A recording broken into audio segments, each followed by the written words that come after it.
అసలు కృష్ణ పరమాత్మ యొక్క ఆవిర్భావమే చాలా ఆశ్చర్యకరం. మిగిలిన అవతారాలలో పుట్టిన తరువాత లీలలుంటాయి, కానీ శ్రీకృష్ణ పరమాత్మ అవతారంలో అసలు ఆయన పుట్టడమే ఒక లీల. లీల అన్న మాటని కొంచెం జాగ్రత్తగా అర్థం చేసుకోవాలి. లీల అంటే కర్మ చేయడం వల్ల వచ్చినటువంటి ఫలితాన్ని అనుభవించడం కోసం వచ్చినటువంటి ఒక సంఘటన కాదు. పరమేశ్వరుడు తనంత తాను కల్పించుకుని లోకానికి ఒక పాఠం నేర్పడం కోసమని చేసినటువంటి క్రియ. అంటే మీకు నేను ఒక ఉదాహరణ చెప్పాలి అంటే, నేను ఇవాళ మీ ముందు ఇలా మెళ్ళో పూలదండ వేసుకుని కూర్చోవడానికి శాస్త్రంలో గతంలో నేను చేసిన కర్మ ఏదో ఫలితంగా ఉంటుంది. కాబట్టి నాకు ఇవాళ ఈ విషయం మీద ప్రసంగించడానికి పరమేశ్వరుడు ఒక అధికారం ఇస్తాడు. అలా ఇప్పుడు కోటేశ్వరరావు గారు లీల చేశారండి అనకూడదు. లీల ఉండదు. గతంలో చేసుకున్న పాపపుణ్యములను బట్టి నేను ఇప్పుడు ఈ పని చేస్తున్నాను. నాకు ఏదో మోకాలు నిప్పెట్టింది అనుకోండి, గతంలో ఎప్పుడో ఏదో చేసిన పాపం ఉంది, దానికి పరమేశ్వరుడు ఇప్పుడు మోకాలు నిప్పెట్టేటట్టుగా చేసి ఆ పాపాన్ని తీసేస్తాడు. అంతేగాని నాకు మోకాలు నిప్పి రావడం లీల అనకూడదు. అవి నేను గతంలో చేసుకున్న కర్మల యొక్క ఫలితాలు. పాపము కానీ పుణ్యము కానీ అనుభవంలోకి వస్తుంది, సుఖ దుఃఖములుగా వస్తుంది. నేను పుట్టడం కర్మ. నేను ఒక మనుష్యునిగా పుట్టాను అంటే గత జన్మలో చేసుకున్న కర్మను అనుసరించి పరమేశ్వరుడు నాకు మనుష్య జన్మనిస్తాడు. భగవంతుడు పుట్టడం కర్మ కాదు, లీల. ఎందుచేత అంటే లోకోద్ధరణ కొరకు శరీరమును తీసుకోవలసిన అవసరం లేని పరమాత్మ శరీరాన్ని స్వీకరిస్తాడు. ఆయన కృష్ణ పరమాత్మ యొక్క జననమే ఒక లీల. ఎందుచేత అంటే రామావతారంలో ఆయన ఎక్కడ చతుర్భుజుడై శంఖచక్ర గదా పద్మములతో కనపడలేదు పుట్టినప్పుడు. కానీ కృష్ణావతారంలో అలా కాదు. అసలు గర్భస్థమైనటువంటి కృష్ణ పరమాత్మని స్తోత్రం చేయడానికి దేవతలందరూ వెళ్ళారు. పైగా అసలు కృష్ణ పరమాత్మ పుడుతున్నాడన్న విషయం, ఆ 8వ గర్భానికి కంసుడు చచ్చిపోతాడన్న విషయం 8 గర్భాల ముందు లోక విదితం. కంసుడు అక్కర్లేని పనిని ఒకదాన్ని స్వీకరించాడు.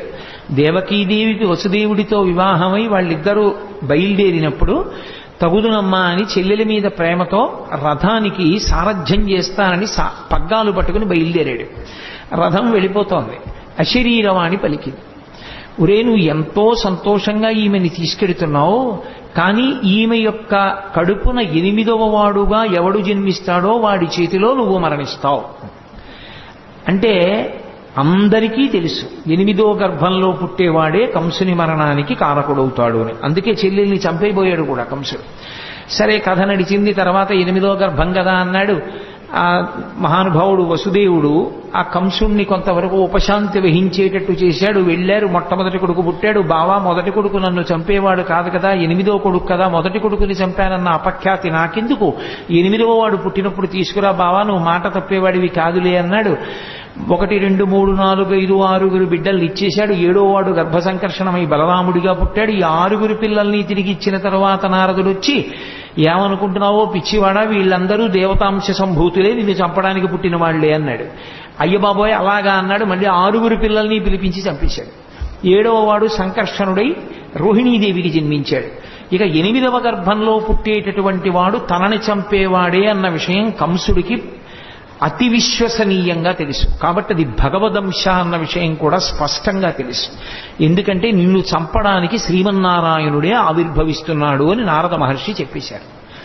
కాబట్టి రాక్షసుడైన కంసుడు ఎంత జాగ్రత్త తీసుకున్నాడంటే, రాక్షసత్వము అన్న మాటకు అర్థం ఏమిటో అక్కడ అర్థమవుతుంది. అసలు అంత జాగ్రత్త తీసుకున్నాడు. లోపల సూతికాగృహం నిర్బంధం, దేవకీదేవిని స్వేచ్ఛగా ఉంచాడు. వసుదేవుడి కాళ్ళుకి చేతులకి బంధనాలు వేశాడు. ఎదురుగుండా భార్య ప్రసవం.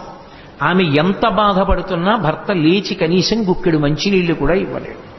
కాబట్టి కాళ్ళకి చేతులకి బంధనాలు వేశాడు.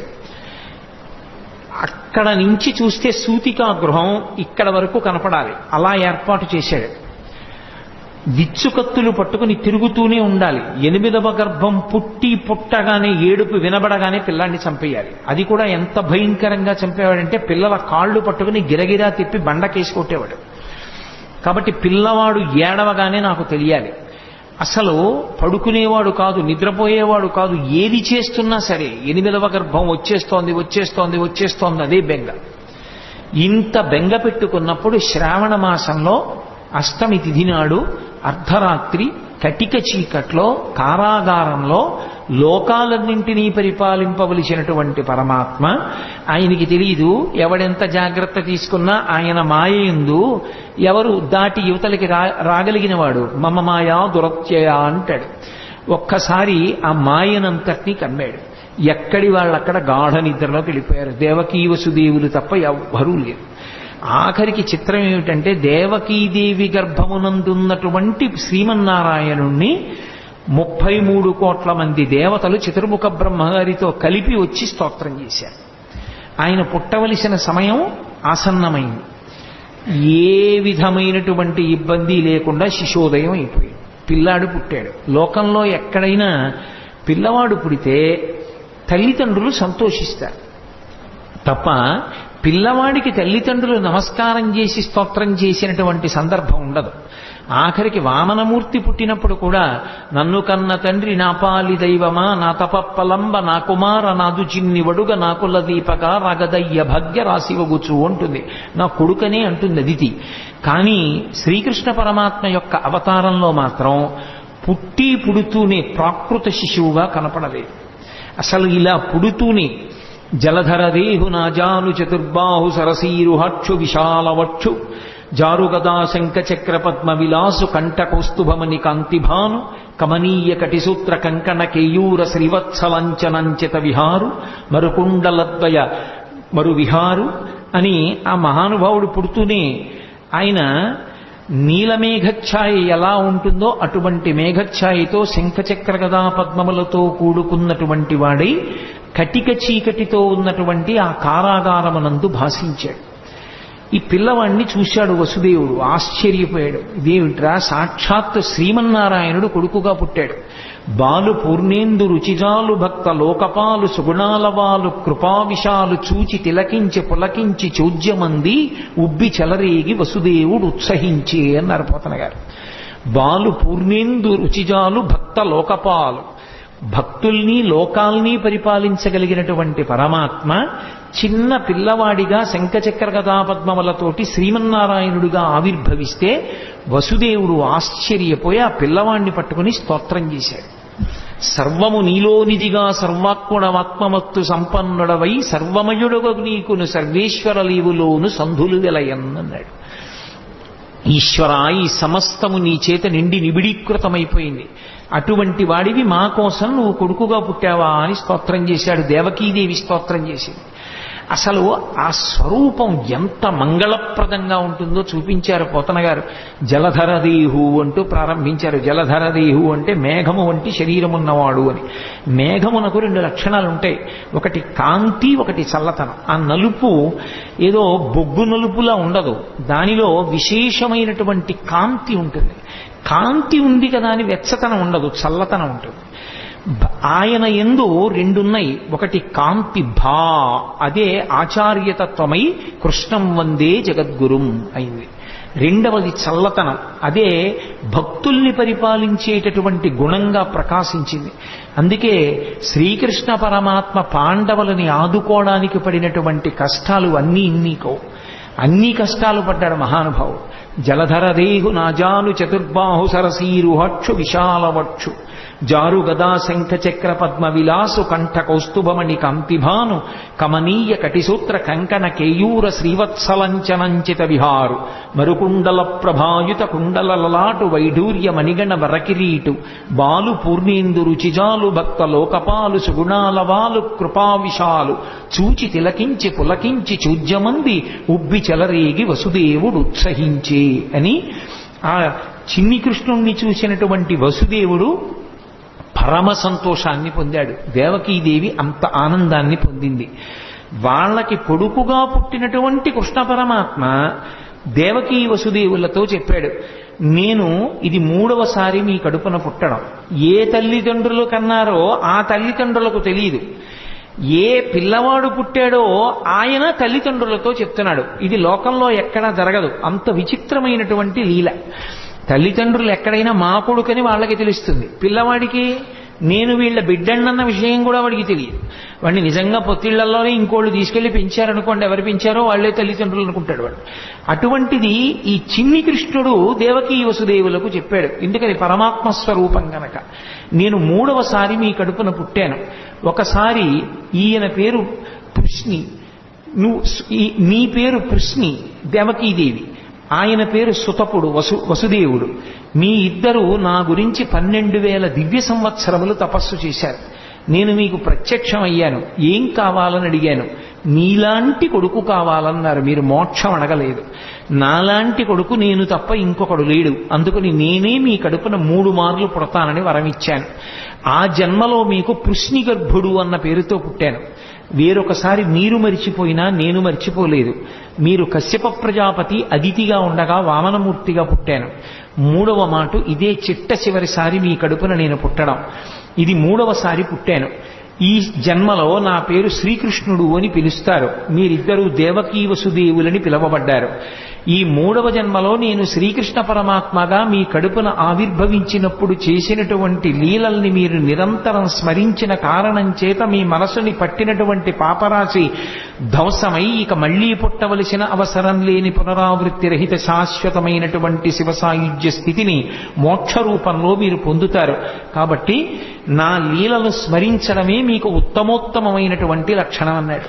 పరమాత్మ ఆ జన్మలో వాళ్ళకి పిల్లాడిగా పుట్టి కూడా నేను మీ దగ్గర పెరగను. ఓ వసుదేవా, నువ్వు నన్ను తీసుకుని తల మీద పెట్టుకో.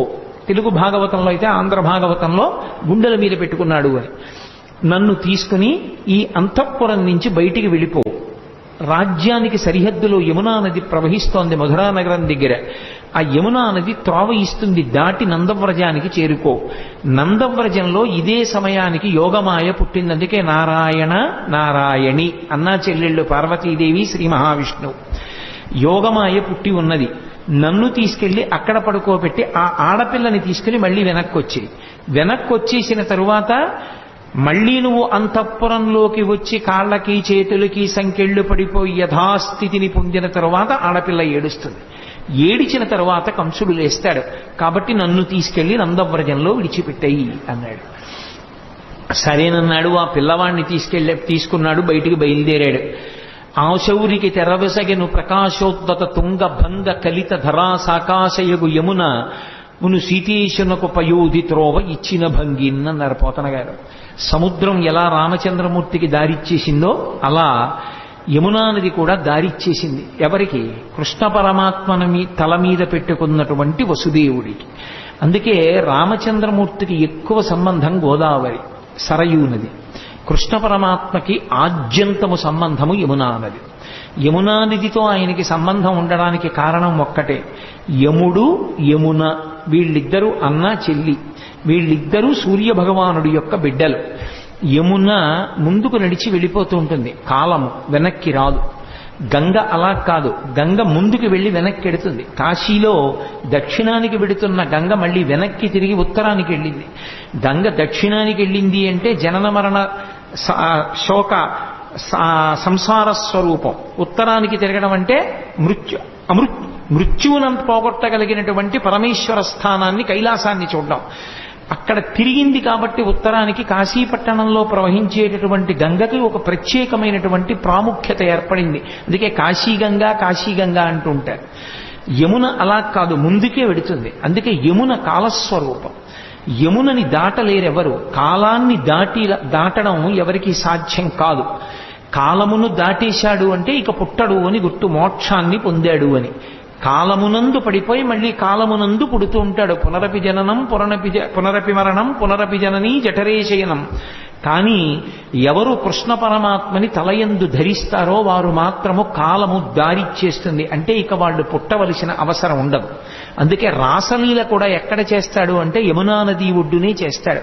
రాసలీల అంటే ఏదో ఒళ్ళు కొవ్వెక్కి ఆడవాళ్లతో కలిసి ఆడినటువంటి క్రీడ కాదది. రాసలీల అంటే ఎంతమంది జీవులు తరించడానికి సిద్ధంగా ఉన్నారో, ఎంతమంది ఆ భక్తి పరిపక్వతని పొందారో అంతమంది పరమాత్మ యొక్క బ్రహ్మానందాన్ని అనుభవించేటటువంటి స్థితిని భాగవతంలో రాసలీలా ఘట్టంగా తీసుకొచ్చారు. అందుకే అంగనామంగనా మంతరే మాధవం అంటాడు లీలాశుకుడు. ఇటు పక్కన ఒక అంగన, ఇటు పక్కన ఒక అంగన ఉంటే మధ్యలో కృష్ణుడు ఉంటాడు. కృష్ణుడికి మధ్యలో అంగన ఉంటుంది. అంటే ఎంతమంది జీవులు బ్రహ్మానంద స్థితిలో ఉంటారో అంతమందిని బ్రహ్మానంద స్థితిలో పరమేశ్వరుణ్ణి అనుభవిస్తూ ఉంటారు. ఆ స్థితిని ఆవిష్కరించేటటువంటి అద్భుత ప్రక్రియ రాసలీల. అది కాలాతీత స్థితిని చూపిస్తుంది. కాబట్టి యమున ఒడ్డునే చేస్తాడు కృష్ణ పరమాత్మ. అంతటి మహానుభావుడు. అదే ఆయనలో ఉన్నటువంటి మెరుపు. అందుకే కృష్ణుని యొక్క లీలలను అర్థమై తెలుసుకుంటే జ్ఞానము కలుగుతుంది. ఒకవేళ వాటి లోపల ఉన్న విశేషం తెలియకపోయినా పరమభక్తితో కృష్ణలీలల్ని విన్నంత మాత్రం చేత ఒక లక్షణం కలుగుతుంది. అది మీరు తెలిసి వినండి, తెలియక వినండి. మీరు మనసు మాత్రం ఆర్ద్రతతో సంస్కారవంతంగా భక్తితో ఆ లీలల్ని వింటే, కృష్ణ పరమాత్మ యొక్క స్పర్శ మనసుకి తగిలితే, ఆయన తగలగానే పాపమంతా కూడా తొలగిపోతుంది. అందుకే కృష్ణలీలల్ని ఎందుకంత గొప్పగా చెప్పుకుంటారు లోకంలో అంటే, కృష్ణలీలలు మనసుకి తగిలితే, మనసుకి కృష్ణుడితో సంపర్కం ఏర్పడితే అది పాప దాహకత్వానికి కారణమవుతుంది. అందుకు మహానుభావుడు అన్ని లీలలు చేశాడు. అది ద్వాపర యుగంలో జరిగింది. కలియుగంలోకి వచ్చేటప్పటికి భాగవతం పేరుతో వాటిని వింటాం. అందులో ప్రధానమైనటువంటివి జారలీల, చోరలీల. మీరు చూడండి, జారలీల అంటే సాధారణంగా ఎప్పుడు స్మరిస్తారంటే రాత్రి వేళ స్మరిస్తారు. ఏదో కృష్ణుడు ఇంతమంది గోపికలతో తిరిగాడని. చోరలీల అంటే తెల్లవారగానే స్మరిస్తారు. ఏదో పక్కింట్లో లేకపోతే పక్క సందులో కుక్కలు ఎక్కువ మురిగాయి అనుకోండి, ఏమిటి రాత్రి కుక్కలు అన్ని మురిగాయి, ఏమైనా దొంగతనం జరిగిందా అంటారు. చోరలీల తెల్లవారుజామున స్మరింపబడుతుంది, జారలీల రాత్రి స్మరింపబడుతుంది.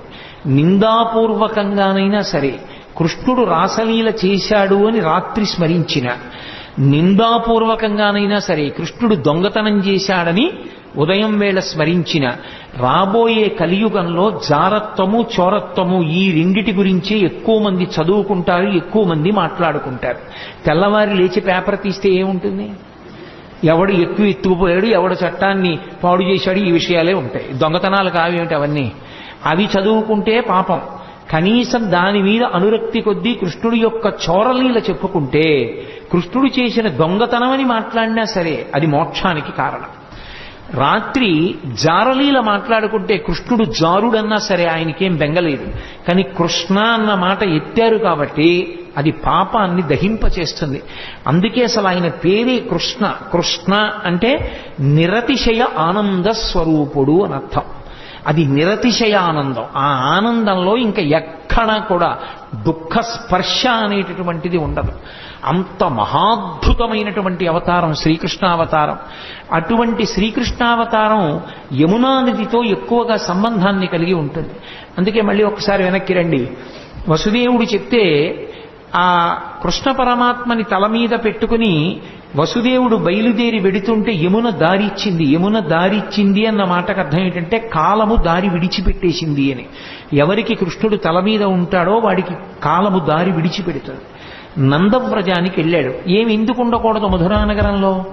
మధురానగరంలో కృష్ణుడు ఉండడు. ఎంతకాలం ఉండడు? కృష్ణుడు ఎంతకాలం ఉండడు అంటే కంసుడు ఉన్నంత కాలము కృష్ణుడు ఉండడు. కంసుడు మధురని విడిచిపెట్టేస్తే, కంస సంహారం అయిపోతే కృష్ణుడు మధురలోనే ఉంటాడు. కంసుడు మధురని పరిపాలించినంత కాలం కృష్ణుడు నందవ్రజంలో ఉంటాడు. దాని అర్థం ఏమిటంటే మధ్యలో యమునా నది ఉంటుంది. నందవ్రజంలో ఉండడము అన్న మాటకు అర్థం ఏమిటంటే ఎప్పుడూ భగవద్భక్తితో అరమరికలు లేకుండా సంతోషంగా ఉండేటటువంటి వాళ్ళు సద్గుణోపేతులు ఎక్కడున్నారో అక్కడ భగవానుడు ఉంటాడు తప్ప, కామంతో ఉండేటటువంటి వాళ్ళు, ఎప్పుడూ కోరికలతో ఉండేటటువంటి వాళ్ళు ఉన్న చోట భగవానుడు ఉండలేడు.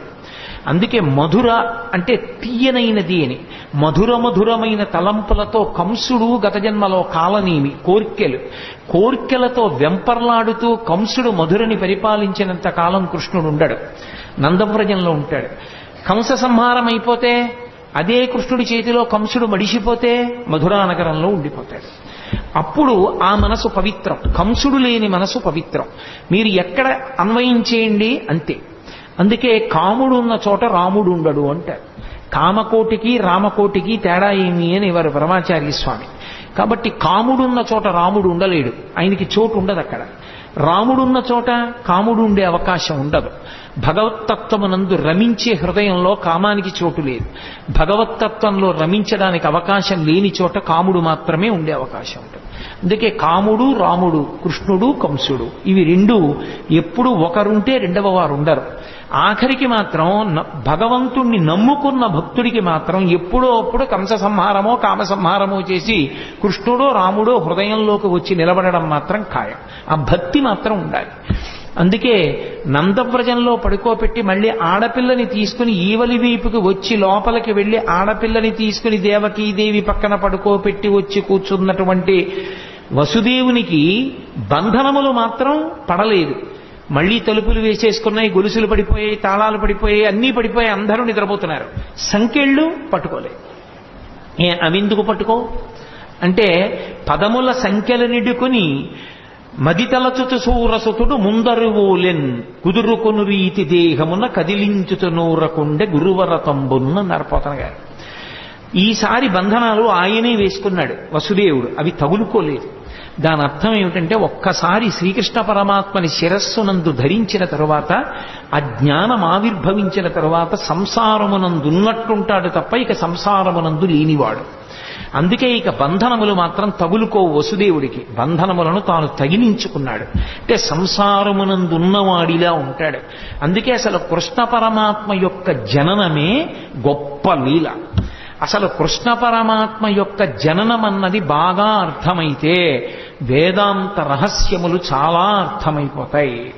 అసలు మనుష్య శరీరము, ఆత్మ, సత్యాసత్య వివేకము ఇవన్నీ కూడా బాగా అర్థమవడానికి అవకాశం ఇచ్చేది ఏది అంటే శ్రీకృష్ణ పరమాత్మ యొక్క జననమే. అందుకే దాన్ని పరిపూర్ణావతారం అని పిలవడానికి కారణం అదే.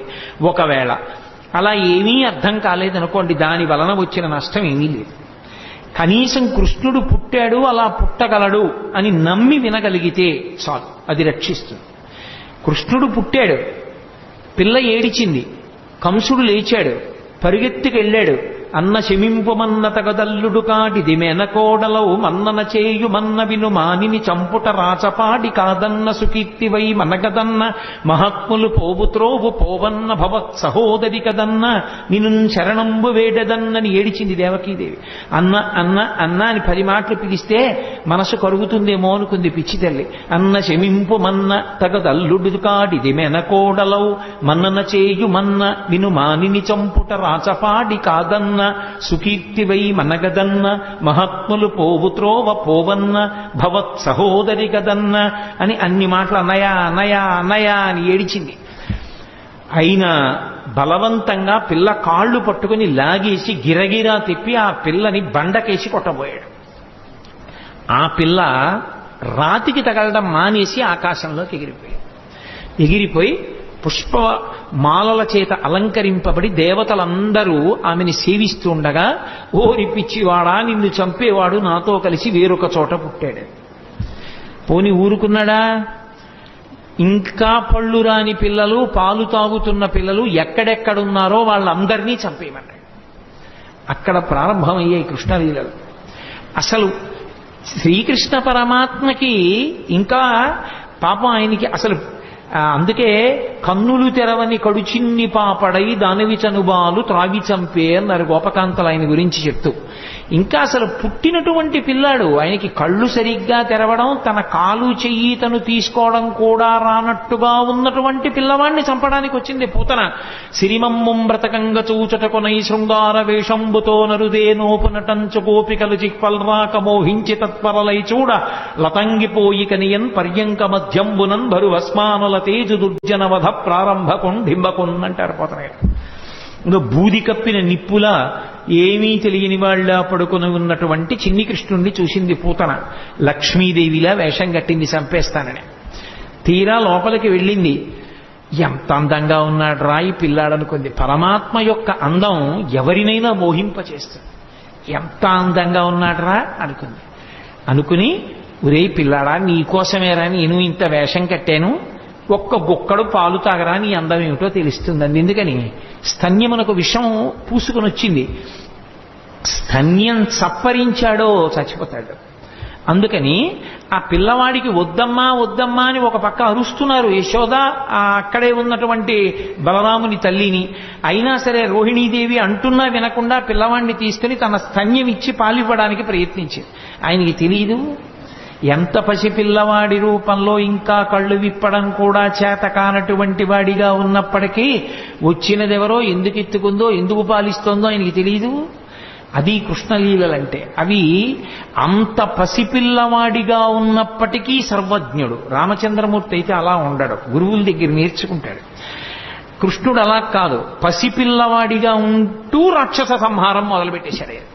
అందుకే ఆ లోకేశ్వరుడా చరాచర విభుండా బాల గోపాలుడా బాలధ్వంసరి గొంతు గంటిడి వెసన్ బాలెంత చందంబునన్ పాలిండ్లన్ విసమూని వచ్చుటమదించింతించి లోనవ్వుచున్ కాలంకేల కదల్పరాని కరణిన్ కన్మోడ్చి గుర్పెట్టుచున్ అన్నారు పోతన గారు.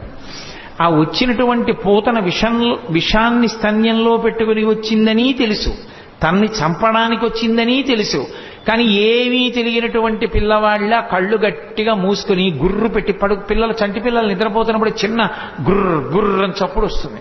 ఆ గుర్రని చప్పుడు చేస్తూ గాఢ నిద్రలో ఉన్నవాళ్ళ తన కాలు చెయ్యి తనకి కదపడం చేత కాని వాడిలా ఉన్నాడు.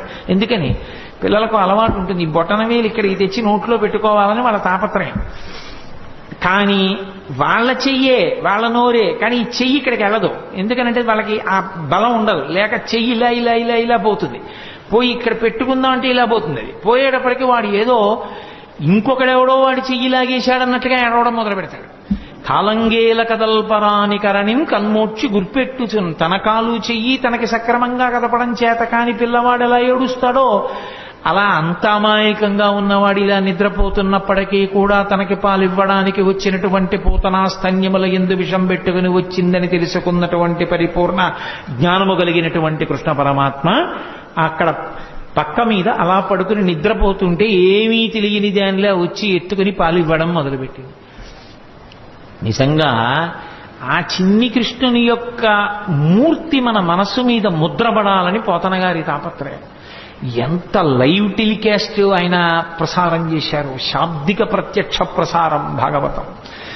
మేల్కొన్న తెలగున మెర్లన కరువిచ్చి క్రీగంట చూచుచు గిదిసి నీల్గి ఆవులించుచు చేతులాకసంబున జాచి యొదిగిలియ కన్న యోజనూది బిగిచన్ను కబకేల కబళించి పీడించి గొక్కకు గుటుకు గుటుకు మనుచు ఒక రెండు గుక్కలను విధ ప్రాణముల సైతము మేనిలో సత్వమెల్ల త్రావెనదియును గుండెలు తల్లడిల్ల ఇతర బాలుర క్రియవాడ వీవు కావు చన్ను విడువుము చాలుననుచు.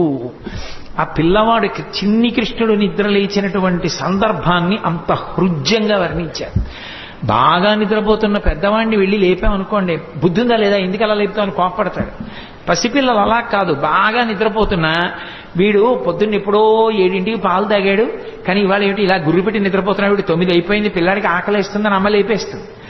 లేపేసి పాలిద్దామని ఒళ్ళో పడుకోబెట్టుకుంటే వాడు ఏం ఏడవాడు లేపేసిందని. కానీ వాడి ఎంత బద్ధకం, ఏదో పెద్ద అలిసిపోయిన వాళ్ళలాగా ఆ విప్పలేక కళ్ళు విప్పినటువంటి వాళ్ళలాగా ఆ కళ్ళు ఇలా విప్పి ఇలా విన్నుపం ఇలా విరుచుకుని గిదిసి నీల్గి ఆవులించుచు చేతులు అకసంబున చాపి ఆ చిన్ని నోరింత ఆవలించి 2 చేతులు ఇలా ఆకాశంలోకి ఎత్తి ఏమిటో ఇలా ఆడించి ఓసారి చేతులు ఆకసంబున జాచి యొదిగిలియాకొన్న యోజనూది బిగిచన్ను కవకేల కబళించి పీడించి గొక్కకు గుటుకు మనుచు. పోతన గారికి వినపడింది ఆ గుటుక్కుమన్న చప్పుడు కూడా. ఆ స్తన్యాన్ని ఆ చిన్ని పూల పొట్లం లాంటి చేత్తో పట్టుకుని గుటుక్కుమంటూ 2 గుక్కలు తాగాడు అంతే. ఇప్పటి వరకు అందరికీ పాలిచ్చి చంపిన పూతన ఇతర బాలుల క్రియవాడవివు కావు. ఓరి నాయనో, ఎంతో మందిని చంపాను కానీ నువ్వేమిట్రోయ్ 2 గుటకలు లాగేటప్పటికీ నా ప్రాణాలన్నీ పోతున్నాయి, వదులు వదులు అంటోంది ఆవిడ. గుక్కకు గుటుకు మనచు ఒక 2 గుక్కల నువిద ప్రాణముల సైతము మేనిలో సత్వమెల్ల త్రావె నదియును గుండెలు తల్లడిల్ల ఇతర బాలుల క్రియవాడవివు కాదు. చన్ను విడువుము చాలు నన్నొచ్చు. చాలు, వదిలేరా వదిలేరా అని ఆవిడంటుంది. పట్టి విడవరాదు నా చెయ్యి అని ఆయన వదిలిపెడతాడా? ఆయన విడిచిపెట్టలేదు. ఆఖరికి ఆ శరీరం 13 కిలోమీటర్ల దూరం పడిపోయింది పూతనది. అవి బాల్య లీలలంటే కృష్ణుని యొక్క లీలలు అంత అద్భుతంగా ఉంటాయి. ఏమీ ఎరగని వాళ్ళ పూతన శరీరం మీద పడి ఏడుస్తూ ఆడుకుంటున్నాడు. పాపం 13 కిలోమీటర్ల శరీరం దాని మీద ఎక్కి పెరిగెత్తింది ఆ పిచ్చి తల్లి యశోదాదేవి. ఆ గోపాల బాలురు గోపకాంతలు ఇంతమంది వెతికారు. నేలంగూలిన మేటి పెన్నురమపై నిర్భీతి క్రీడించు ఓ బాలారమ్మని మూపు చేర్చుకొని సంస్పర్శించి ఆరాత్యుచున్ గోలాంగూలము తిప్పి గోరజములంజల్లించి గోమూత్రముంజల్లి తద్బాలాంగంబుల గోమయంబలదిరా 12 నామంబులన్. ఎక్కడ పిల్లవాడు బెంగపెట్టేసుకున్నాడో, ఎక్కడ భయపడిపోయాడో, ఇంత పెద్ద శరీరం మీద పడిపోయాడని పాపం ఆ పిచ్చి తల్లి యశోద గోపకాంతలో ఆయన్ని గబగబా తీసుకెళ్లి ఓ ఆవు దగ్గరికి తీసుకెళ్లి దాని వెనకాతల కూర్చోబెట్టి తోక దాని ఆయన చుట్టూ తిప్పి ఆ పేడ తీసుకొచ్చి ఆవు మూత్రం తీసుకొచ్చి ఆయన 12 అవయవాల మీద పెట్టి ఏదో శిరస్సును కేశవుడు రక్షించుగాక, హృదయమును గోవిందుడు రక్షించుగాక, మోకాళ్లను అదోక్షజుడు రక్షించుగాక, ఆయన 12 నామాలతోటే ఆయనకి రక్ష పెట్టారు. ఏమీ తెలియని వాళ్ళగా, నిజంగా అమాయకంగా ఉన్న వాళ్ళలాగే ఆయన అమ్మతోటి అంత రక్ష పెట్టించుకున్నాడు. చిత్రం ఏమిటంటే 2 గుక్కలు తాగినందుకు గాను ఆ వసుదేవుడు మధురానగరం నుంచి తిరిగొస్తూ ఇంత పెద్ద శరీరం అడ్డంగా పడిపోయింది ఏమిటని పెద్ద పెద్ద కట్టె పుల్లలు ఇంధనాలు తీసుకొచ్చి దాని మీద పడేసి అగ్నిహోత్ర సంస్కారం చేసి వాసన వస్తుందని ఉత్తరీయ ముక్కుకు అడ్డం పెట్టుకుని వెళ్ళిపోతున్నారు. రగిలి పొగులు మగువ దేహము నుండి అగరు పరిమళముల పగలు వెడలే దేహకల్మషములు శ్రీహరిముఖమున త్రామబడుట చేసి భూవరేణ్య అంటారు పోతన గారు. 2 గుక్కలలో నేను నాది అన్న అహంకార మమకారాలన్నీ తాగేశాడు కాబట్టి ఆమె శరీరమునందు ఏ కల్మషం లేదు. అందుకే ఆమె శరీరం కాలిపోతుంటే అగరవత్తులు కాలిపోతున్న సువాసనలు వచ్చాయి. కన్న తల్లి ఏ స్థితి పొందుతుందో అటువంటి స్థితి పూతన పొందేసింది. దీని లోపల ఉన్నటువంటి తత్వం అర్థం అవ్వచ్చు, అర్థం కాకపోవచ్చు. కానీ చిన్ని కృష్ణుడు పాలు తాగి పూతనా సంహారం చేసినటువంటి సందర్భాన్ని వింటున్నప్పుడు మనసు రమించి ఆ చిన్ని కృష్ణుడి మీద హత్తుకుందనుకోండి, చాలు. ఆ కృష్ణ పాద స్పర్శ చాలు సమస్త పాపములను తొలగతోస్తుంది. అంత శక్తివంతము. అందుకే అసలు పెద్దవాడైపోయినటువంటి కృష్ణ పరమాత్మ చేసినటువంటి లీలల గురించి చెప్పుకున్న కన్నా శ్రీకృష్ణుని యొక్క బాల్యలీలల గురించి చెప్పుకున్నట్టుగా చెప్పుకోరు పెద్దవాడి లీలలు. ఎందుచేత అంటే పెద్దవాడైపోయిన కృష్ణుని యొక్క లీలలు చాలా గంభీరంగా ఉంటాయి. చిన్ని కృష్ణుడిగా చేసినటువంటి లీలలు హృద్యంగా ఉంటాయి, ఆకర్షణీయంగా ఉంటాయి, ఆబాలగోపాలాన్ని ఆకర్షిస్తాయి. అందుకే వ్యాసుల వారు ఎంత అనుభవించారో, పోతన గారు ఎంత అనుభవించారో, మధుసూదన సరస్వతి ఎంత అనుభవించారో, లీలాశుకుడు ఎంత అనుభవించాడో, బాల్యలీలలకు ఉన్నంత గొప్ప స్థానం శ్రీకృష్ణ పరమాత్మ యొక్క అవతారంలో నిజానికి పెద్దవాడైపోయినటువంటి కృష్ణుడి యందు లేదని నేను అనను. కానీ మనం కూడా బాలకృష్ణుడి యొక్క మూర్తిని చూస్తే పొందేటటువంటి ఉత్సాహం పెద్ద కృష్ణుని యొక్క మూర్తిని చూస్తే పొందాం. బాలకృష్ణుని యొక్క లీలలు అంత అద్భుతంగా ఉంటాయి. అందుకే ఆ పోతన గారు బాలకృష్ణుడి యొక్క లీలల్ని ఎన్నిటినీ చెప్పారో. బాలురకు పాలు లేవని బాలింతలు మొరలు పెట్టపకపకన గియా బాలుండాలము చేయుచు ఆలకు గ్రేపులను విడిచనంబోజాక్షి వారిల్లు సొచ్చి కడవల దూరంబుగ నీయి త్రాగితుదనా కడవల్ వీరింట నీసుతుండిడ వారికి వీరికి ని పెద్దవాదయ్య సతీ ఆడంజని మీగడ పెరుగోడక నీసుతుడు త్రావి ఒక ఇంచుకత కోడలి మూతింజరిమిన కోడలు ముచ్చనుచు అత్త కొట్టెల తాంగి. నేను వీటికి అర్థాలు చెప్పక్కర్లేదు, మీకు ఆ పద్యం చదువుతుంటేనే అర్థమైపోతుంది. స్వార్థపరులైనటువంటి అత్తాకోడళ్ళు కడవల్లో వెన్నదాచుకునేవారు. కృష్ణుడు ఎక్కడొస్తాడో అని. కృష్ణుడు ఏం చేశాడంటే రానే వచ్చాడు, ఓ రాత్రి వచ్చాడు, శుభ్రంగా వెన్నంతా తినేశాడు. వెళ్ళిపోయే ముందు కొంచెం వెన్న కోడలు మూతికి రాసి వెళ్ళిపోయాడు. అత్తగారు పొద్దున్న లేచి కడవ దగ్గరికి వెళ్ళింది. కడవలన్నీ ఖాళీ. కోడల్ని లేపడానికి వచ్చింది, మూతి మీద వెన్న ఉంది. ఆశిముత్సా రాత్రి నేను పడుకున్న తర్వాత వెన్నంతా తినేశావా అని ఆ కోడల్ని పట్టు కొట్టింది. దాచుకున్న వాళ్ళు అలా ఉంటారు. వచ్చిన అతిథుల్ని ఆదరించినటువంటి వాళ్ళు ఎంత అందంగా ఉంటారో, ఆ సంసారాలు ఎంత బాగుంటాయో చెప్పడానికి ఒక్కొక్క లీల వెనక మళ్ళీ ఒక్కొక్క తాత్పర్యం. బాలురకు పాలు లేవని బాలింతలు మొరలు పెట్ట పక పక్కన గియా బాలుండాలము చేయుచు ఆలకు గ్రేపులను విడిచి అంబోజాక్షి. మా పిల్లలకి పాలు లేకుండా చేసేసాడమ్మా, సాయంకాలం అయ్యేటప్పటికి ఎక్కడి నుంచి వచ్చాడో దూడలన్నీ వదిలేశాడు, ఆవుల దగ్గర పాలన్నీ తాగేశాయి, మా పిల్లలు ఏడుస్తున్నారని కొంతమంది గోపకాంతలు వచ్చి చెప్పారు. ఎన్ని లీలలో పుట్టి పుట్టడు నేడు దొంగిలబోయి వారిల్లు చొచ్చి తా ఉట్టి అందక పీటలు రోలు ప్రోవిడి ఎక్కి చేపెట్టజాలక కుండ కిందొక తూటునరించి మీ పట్టి మీగడపాలు చెరలు పట్టి తాగెతలోదరి. దీనికి అర్థం చెప్పాలని నేను అనుకోవట్లా, అంటాను కానీ మళ్ళీ చెప్తుంటాను. కృష్ణుడు ఇంటికి వెళ్ళాడు, ఆ అత్తా కోడలు ఉట్టి దొరికితే తాగేస్తాడని చెప్పి ఉట్టి కింద ఉంటే ప్రమాదం అని చెప్పి పైన కట్టేశాడు. తీసుకెళ్లేదో చిక్కంలో పెట్టి పైన కట్టారు.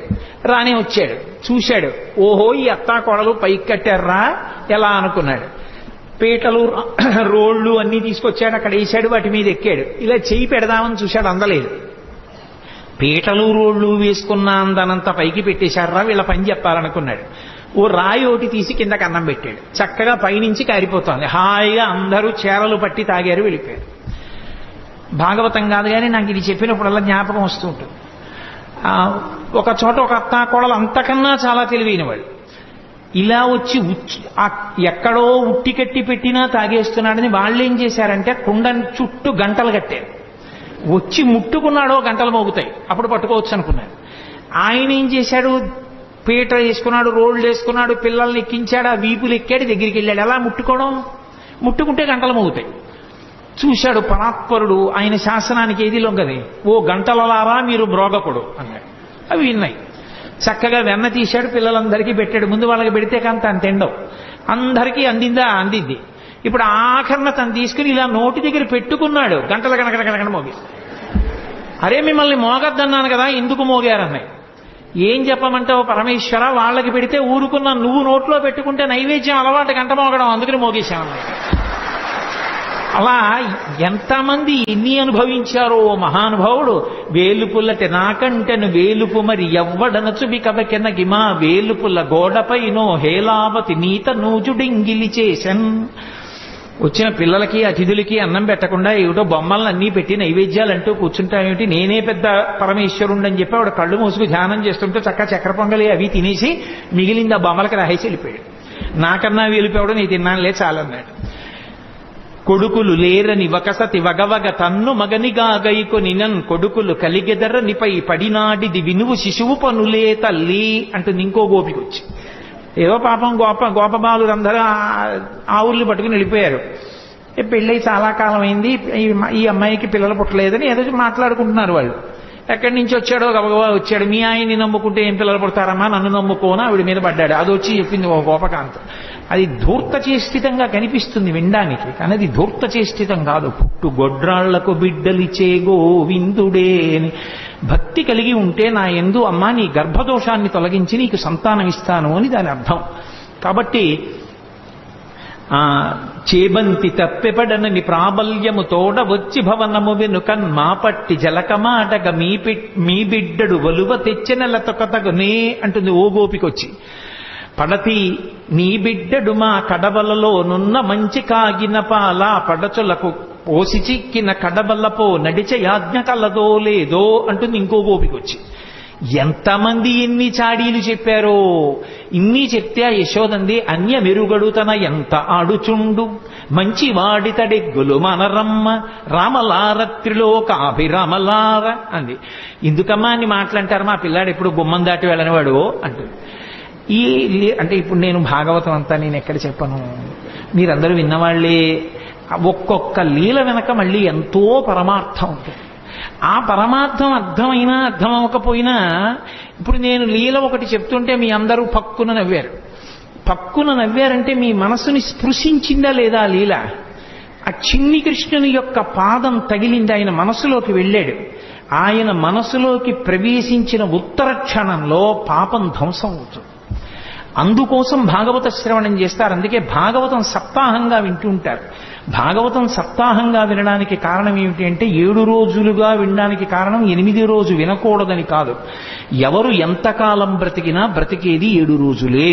70 ఏళ్ళు ఉండనివ్వండి, 80 ఏళ్ళు ఉండనివ్వండి, 100 ఏళ్ళు ఉండనివ్వండి. ఆది సోమ మంగ బుధ గురు శుక్ర శని తప్ప బతకడానికి 8వ రోజు లేదు, చావడానికి 8వ రోజు లేదు. ఉండేది 7 రోజులే. కాబట్టి ఆ 7 రోజులు భాగవత శ్రవణం చెయ్యవలసిందే. భాగవత శ్రవణం చేస్తే పరమేశ్వరుని యొక్క అవతార కథలు, కృష్ణ పరమాత్మ యొక్క కథలు వింటే పాపరాశి ధ్వంసం అవుతుంది. కాబట్టి ఆ పాపరాశి ధ్వంసం అవడానికి మార్గం శ్రీకృష్ణ పరమాత్మ యొక్క లీలలు వినడమే. కాబట్టి భాగవత శ్రవణం చేస్తూ ఉంటారు. ఎంతమంది పెద్దలు ఎన్ని రీతులు అనుభవించారు ఓ మహానుభావుడు. నేను మీకు తెలుసు, నేను తరచుగా అంటూ ఉంటాను, శ్రీకృష్ణ కర్ణ ఎప్పుడు చదివిందో నేను ఈ భాగవతం, శ్రీకృష్ణ కర్ణామృతం ఇవన్నీ ఎప్పుడో ఏదో సభలో అంటుంటాను. కానీ ఎన్నాళ్ళు అయిందో నేను అసలు ఆ పుస్తకాలు ముట్టుకుని చదివి. ఏదో ఇక్కడ ఏదో కృష్ణావతారం అని ఇవాళ పరమేశ్వరుడు జ్ఞాపకానికి తెస్తున్నాడు కాబట్టి ఆ పద్యాలు చేస్తున్నాను. అంతేగాని శ్రీకృష్ణ కర్ణామృతంలో ఆ కృష్ణ పరమాత్మ యొక్క లీలలు ఎంత అద్భుతంగా ఆవిష్కరిస్తాడో. ఓ చోట అంటాడు లీలాశకుడు, ఏదో ఒక గోపకాంత చాలా కాలం అయిపోయింది, ఎవరింట్లోనూ చిక్కపట్టలేదు ఈ కృష్ణుడు, వస్తున్నాడు వెన్నెత్తుకుపోతున్నాడు, ఎలా అయినా పట్టుకోవాలి. యశోద మా అబ్బాయి అలాంటి తప్పులు చేయడం మాని కదా అంటోంది. రెడ్ హ్యాండెడ్గా పట్టుకున్నాడంటారే, అలా వెన్న చేత్తో ఉన్న కృష్ణుడిని పట్టుకోవాలనుకో అని కావాలని కడవ తీసుకెళ్లి గుమ్మం దగ్గర పెట్టి వస్తాడుగా. భలే దొరికారా వీళ్ళు ఎవరో అనుకుంటాడు. వస్తాడు, తను తలుపు చాటును నించుంది, పట్టుకుంటాను ఈసారి. ఈ ఉత్తి చేత్తో ఉంటే మళ్ళీ అమ్మో ఏం దబాయిస్తాడో, కొంచెం నోటికి కూడా పూసుకున్నాక పట్టుకుంటాననుకో. తలుపు చాటున నించుని చూస్తుందో వచ్చేసాడు. వచ్చేస్తే తెలిసిపోతుంది. అదేంటి ఏదో చిరుమువ్వ గజ్జెలు చిన్ని కృష్ణ నిన్ను నే కోరి కొలుతూ అన్నట్లుగా ఆ గజ్జెలు పెట్టుకుని వస్తాడు చప్పుడు చేసుకుంటూ. వచ్చి వెనకాల పిల్లలందరూ వస్తారు.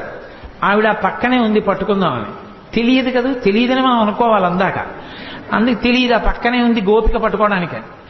అందుకని ఒక్కొక్కళ్ళని సంజ్ఞ చేశాడు.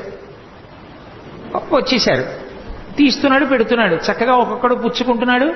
బఫే భోజనంలా ప్లేట్ పెట్టుకుని వెళ్ళిపోతున్నాడు తినడానికి. ఆఖరణ అందరే అయిపోయింది లైన్, ఎవరు లేరు కాబట్టి ఇప్పుడు తను తినచ్చు. కూర్చుని అలాగో గోపికలు లేరు, ఈ ఇంట్లో పిచ్చేళ్లు బయట పెట్టి వెళ్ళిపోయారని చెప్పి చక్కగా తీసుకుని ఇలా నోట్లో పెట్టుకున్నాడు.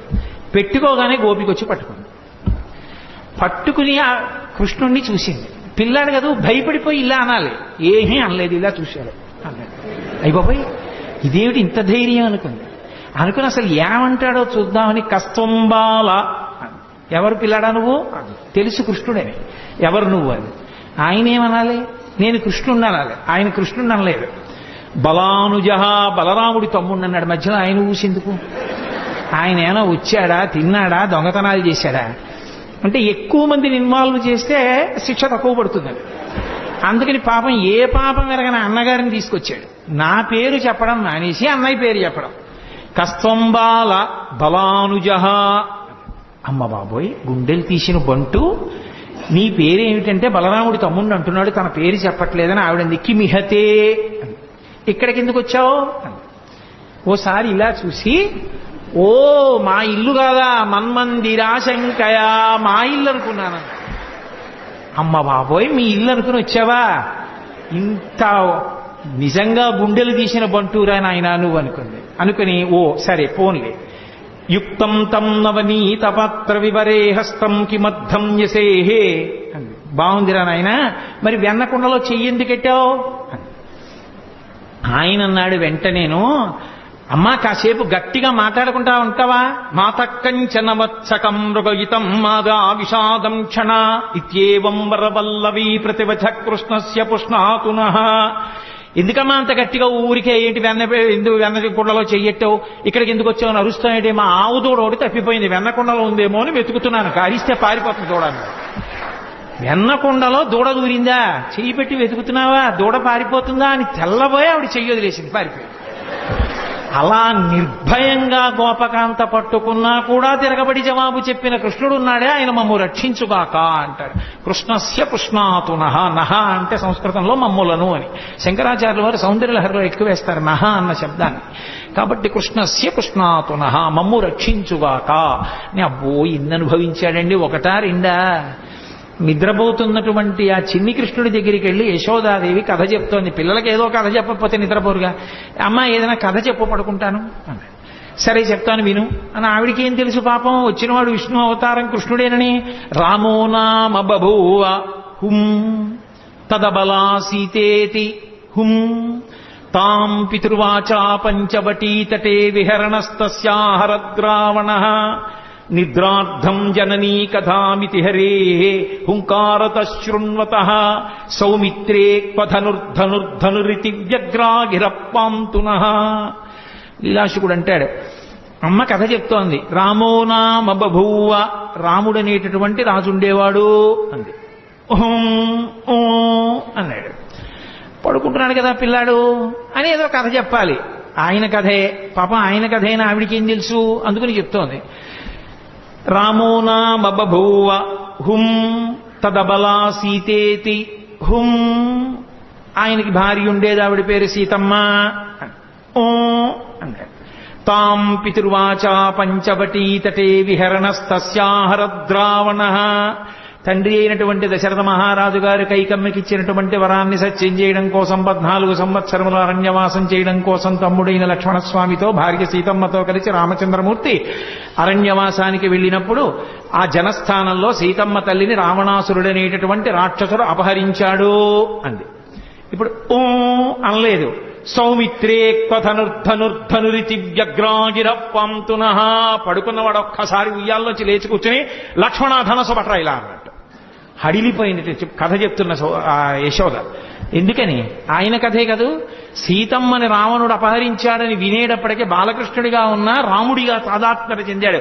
లక్ష్మణ ఎక్కడరా నా ధనస్సో అన్నట్టు హడిలిపోయిందిట యశోద. అలా యశోద హడిలిపోయేటట్టు ఉయ్యాల్లో లేచి కూర్చున్న చిన్ని కృష్ణుడు ఉన్నాడే, ఆయన మమ్ము రక్షించుగాక అంటాడు లీలాశకుడు. మధుసూదన సరస్వతి ఎంత అనుభవించారో కృష్ణుడి జుత్తు గురించి చెప్తూ, నువ్వు నలుపు, నీ జుత్తు నలుపు, ఇంత నలుపున్న వాడివి అజ్ఞానం అంత నల్లగా ఉంటుంది కదా, అది ఎలా విచ్చిపోయేటట్టుగా ఉంటావయా అన్నాడు ఆయన. ఎంతమంది ఎన్ని అనుభవించారో ఆ కృష్ణలీలలో. మహాద్భుతం మహానుభావుడు. ఆ లీలలుగానే శకటాసుర సంహారం చేశాడు, తృణావర్త సంహారం చేశాడు. ఆఖరికి అసలు కృష్ణలీలలో మహోత్కృష్టమైనటువంటి లీలగా చెప్తారు. ఆఖరికి సన్యాసాశ్రమంలో ఉన్న వాళ్ళు కూడా తప్పకుండా వింటారు.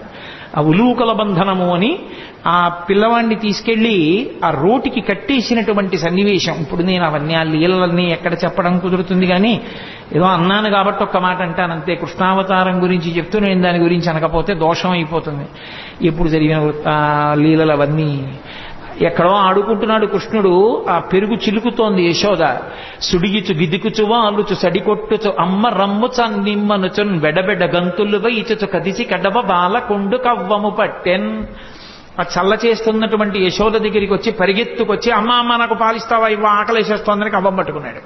కవ్వం పట్టుకుని ఆపగలిగిన శక్తివంతుడని కాదు, అయ్యో చెయ్యి పూల పొట్లంలా ఉంటుందే, కవ్వం పట్టుకుంటే పిల్లాడి చెయ్యి ఎక్కడ ఇబ్బంది పడిపోతుందో అని యశోద చల్ల చిలకడం ఆపేసి. చల్ల చిలకడం ఆపేయగానే సంతోషించాడు అమ్మ పాలిస్తుందని. గబగబా వచ్చింది, ఒళ్ళో కూర్చోబెట్టుకుంది, పాలిస్తోంది. ఇంతలా పొయ్యి మీద పెట్టిన పాలు పొంగిపోతున్నాయి. కడుపారంజనుబాలు త్రావనిచిసిన్ కంజాక్ష పీఠమ్ముపై నిడి పొంగారెడు పాలు దించటకున ఏగంగ తత్బాలుండెక్కుడు కోపంబున వాడి రాతిదది మొక్కం బంబు పోగొట్టి తెంపడరన్ కుంభములోని వెన్నది నివిధ్యాసంకులద్భష్పుడై. అమ్మా నాకు ఓ పక్క ఆకలేస్తుంటే పాలివ్వడం మానేసి సగం పాలిచ్చి నన్ను కిందకి దింపేసి అక్కడికి వెళ్ళి పొయ్యి మీద పాలు పొంగిపోతున్నాయి, వెళ్ళిపోతున్నావా అని కోపం వచ్చేసి పెదిమి అదిరిపోయింది. ఎక్కడ లేని కోపం వచ్చేసింది. కళ్ళు ఇలా నిలిమేసుకున్నాడు, కాటుకంతా ఇలా అంటించేసుకున్నాడు, చేతులకంతా కాటుకు పెట్టేసుకున్నాడు. అమ్మ నాకు కడుపు నిండా పాలు ఇవ్వలేదన్నాడు. అక్కడ ఉన్న రాయోటి తీశాడు, ఆ చల్ల చేస్తున్న కుండకేసి కొట్టాడు, కుండ బద్దలైపోయింది. ఆ పాలని మజ్జిగంతా కిందకు వచ్చేసింది. ఆ వెన్నముద్ద ఇలా అరిచేతిలోకి తీసుకున్నాడు. ఆ వెన్నముద్ద పట్టుకుని అక్కడి నుంచి బయలుదేరాడు. బయలుదేరి అమ్మ అక్కడ పాలు దింపి వెనక్కొచ్చి ఎక్కడ తనని పట్టుకుంటుందో అని మెల్లిగా బయటికి వెళ్ళిపోయి ఓ రావులోటి తిరగేసి ఆ గోడ మీద ఉన్న ఓ కోతికి పెడుతున్నాడు. పెడుతుంటే అమ్మ పాలు దింపిటి వచ్చింది. కుండ బద్దలైపోయింది, వెన్నంతా కింద పడిపోయింది, మజ్జిగంతా కారిపోయింది. అదే నీళ్లల్లా ఓ గుడ్డేసి వత్తడానికి ఉండదు, మజ్జిగ కాలు జారిపోతుంది, మళ్ళీ ఏ పిండో తీసుకొచ్చి వత్తాలి. అదంతా లాలనమున బహుదోషములు లింప్రాపించు తాడనోపాయములన్ చాలా గుణంబులు కలుగును తాడ నంబె బాలు రకును పద్యంబరయన్. ఈ పిల్లాడిని అల్లరి చేస్తుంటే పోన్లేని ఊరుకుంటుంటే వింటలేదు, ఇవాళ కట్టేస్తాను కొట్టేస్తాను అని ఏడురా వీడని చెప్పి చూసింది. అంత తొందరగా నేను దొరుకుతాడేమిటి? పెద్ద యుద్ధానికి వెళ్లేదల్లా చీర తీసింది, పైకి కొంగు దోపింది, ఈ కొంగు తీసింది, ఇలా చుట్టూ తిప్పింది, గట్టిగా కట్టుకుంది. ఆ జడ తీసింది, ఇలా చుట్టూ ముడేసుకుంది, పూలు గట్టిగా పెట్టుకుంది, ఆ పమిట తీసింది, గట్టిగా పెట్టుకుంది. ఇక కొడుకుని పట్టుకోవడానికి పరిగెడుతుందనమాట. ఆయన అమ్మ ఎక్కడొస్తుందో అని అనుమానం ఆయనకి ఉంది. ఓ పక్క కోతికి పెడుతున్నాడు కానీ దొంగేడు పేడుస్తూ, అమ్మ నువ్వు నాకు కడుపు నిండా పాలు ఇవ్వలేదమ్మా, మధ్యలో వెళ్ళిపోయావమ్మా అంటున్నాడు. వెనక్కి చూసుకుంటున్నాడు, చూశాడు అమ్మ వచ్చేసింది. వచ్చేసిందని చూసి చూడడం ఏమిటి, రోలు మించి దూకేశాడు. స్తంభాదికంబులు తనకు వడ్డంబైన అట్టట్టునని పట్టువని వీని ఈ తప్పు సైరింపు ఇంక దొంగిల బోధు నేనని ముని ముట్ట నిచ్చువాని కాటుక నెరయంగ కందులు నిలుముచు వెడలు కన్నీటితో వగచువాని ఏ దశ వచ్చునో ఇది ఎని పలుమార్లు సురుగుచు క్రీగంట చుచువాని గూడబారి పట్టుకొని వెర్రపుచు చిన్నిదో వెన్న దొంగ చిక్కెననుచు కొట్ట చేతులాడక పూబోడి కరుణతోడ బాలు కట్టదలచే. అదంతా ఎక్కడ చూసినా స్తంభాలే, ఆ ఇల్లంతా పూర్వకాలపు ఇల్లు కదూ. ఆ స్తంభాల చాటుకి వెళ్ళి దాక్కుంటున్నాడు. ఇటొస్తే దొరకడు, అటొస్తే దొరకడు, ఎక్కడ చూసినా స్తంభాలు. ఎట్నుంచి ఏ స్తంభం చాటుకి వెళ్ళిపోతాడో తెలియదు. ఏదో విరాటపర్వంలో తిక్కన గారు అంటారు, ఆ నర్తనశాల ఎక్కడ చూసినా స్తంభాలే. దాంతాకారిత కుంజపుట్టె మఘన స్తంభావళీ రూపమున్ ప్రాంతాది ప్రవిభాగ భోగ నిలయ ప్రద్వారమున్ కాతరస్వం తత్రాసకరంబునై దురభివేశంబైన యాలోరు నిశ్చితుడై సతికేలు పట్టుకుని చొచ్చన్ భీముడు అత్యుగ్రతన్ అంటారు. అలా అన్ని స్తంభాలతో ఉన్నటువంటి ఆ ప్రాంగణంలో అమ్మ వెనక పరిగెడుతోంది, ముందు కృష్ణుడు పరిగెడుతున్నాడు. ఆ స్తంభాల చాటుకి వెళ్ళిపోతున్నాడు, నిశ్శబ్దంగా నించుంటాడు. అమ్మ పరిగెత్తి పరిగెత్తి ఆయాస పడిపోయి ఇలా చెమట్లు కారిపోతూ ఏడి పిల్లాడని చెప్పి ఇలా చూస్తుంటే ఏమీ తెలియని వాళ్ళ ఇలా కన్ను నిలిమేసుకుంటూ దొంగేడు పేడుస్తూ దాని పక్క నుంచి ముఖం ఒకటి బయట పెట్టి, అమ్మ అమ్మ నన్ను కొట్టకమ్మా, నన్ను పట్టుకోకమ్మా, నేను ఇంకెక్కడికి దొంగతనానికి వెళ్ళనమ్మా, వెన్న పట్టరానమ్మా అడిగిందా అమ్మ ఇవన్నీ. అప్పుడు తన దొంగతనాలన్నీ ఒప్పుకుని దొంగేడుకు మొదలెట్టాడు. పాపం పరిగెడుతోంది, ఆయన దొరకడు. ఆఖరికి చూశాడు చూశాడు చూశాడు వడల చెమటల గయనుత్తరీయము జార తిరుముకున్న విరులు నేలజార పట్టరాని తనను పట్టెదనని చింత కట్టుకున్న తల్లి కరుణ చూచి. అయ్యో పాపం అమ్మ కట్టుకున్నటువంటి ఆ చీర జారిపోతోంది, పమిట జారిపోతోంది, పెట్టుకున్న పువ్వులు పడిపోతున్నాయి, ఆ కొప్పు వీడిపోతోంది, ఒళ్ళు చెమట పట్టేసింది. పిచ్చమ్మ నన్ను పట్టుకోవాలనుకుంటోంది, నన్ను పట్టుకోవాలనుకున్న వాళ్ళకి పట్టుబడేవాడినా, నేను పట్టుబడేవాణ్ణి కానని తెలియక పరిగెడుతున్న అమ్మకి నేను చిక్కిపోవాలనుకుని చిక్కిపోయాడు. చిక్కడు సిరికౌగిటిలో చిక్కడు సన కాదు యోగి చిత్తాబ్జములన్ చిక్కడు శృతిలతి కావడి చిక్కెనతడు లీల తల్లి చేతన్రోలన్. ఎవ్వరికీ దొరకనటువంటి పరమాత్మ అమ్మ చేతికి దొరికిపోయాడు. అమ్మో ఎంత అల్లరి చేసింది. యశోద మోకాళ్ళ మీద కూర్చుంది, చెయ్యిలా పట్టుకుంది. ఏమిట్రా పట్టిన పట్టుబడని నన్ను పట్టెదనని పట్టుకొనిన పట్టుటబట్టే పట్టుబడు వండ్రు పట్టి పట్టెదనని పట్టు నాకు కాకపరులకు వశమేంది. గోపకాంతలందరూ చూస్తున్నారు. ఏదో ఆ మొగుడు కొట్టాడని కాదు, దోటికోడలు తెప్పిందనని నువ్వు పట్టుకుంటావా అని చూస్తున్నారు వాళ్ళందరూ. పట్టుకున్నానా లేదా నా కొడుకుని సంతోషం, అందుకని మోకాళ్ళ మీద కూర్చుని వాడి చెయ్యిలా పట్టుకుని ఇలా చూపించింది. ఏమిటి, జగత్తుల నీలే పరమాత్మకి వేలు చూపించింది ఒక గోపకాంత. చూపించి, ఏరా కడుపులో బాధ, కొడుకు తిట్టలేదు, ప్రేమ లేక లేక పుట్టినవాడు, ఆ ముఖం వంక చూస్తే ముగ్ధమోహనంగా ఉంటాడు, ఈ దొంగ ఏడు పేడి చేస్తున్నాడు, ఇక్కడ వరకు కాటు కంటుకుపోయింది, పెదిమిలు ఎదిరిపోతున్నాయి, చేత్తో ఇలా ఇలా విడిపించుకునే వాళ్ళ చూస్తున్నాడు. చిన్న పిల్లాడు, పట్టుదట్టి కట్టినటువంటి చిన్న కొప్పు, దానికి పెట్టిన ముత్యాల సరాలు కొడదామనుకుంది కానీ కొట్టలేకపోయింది.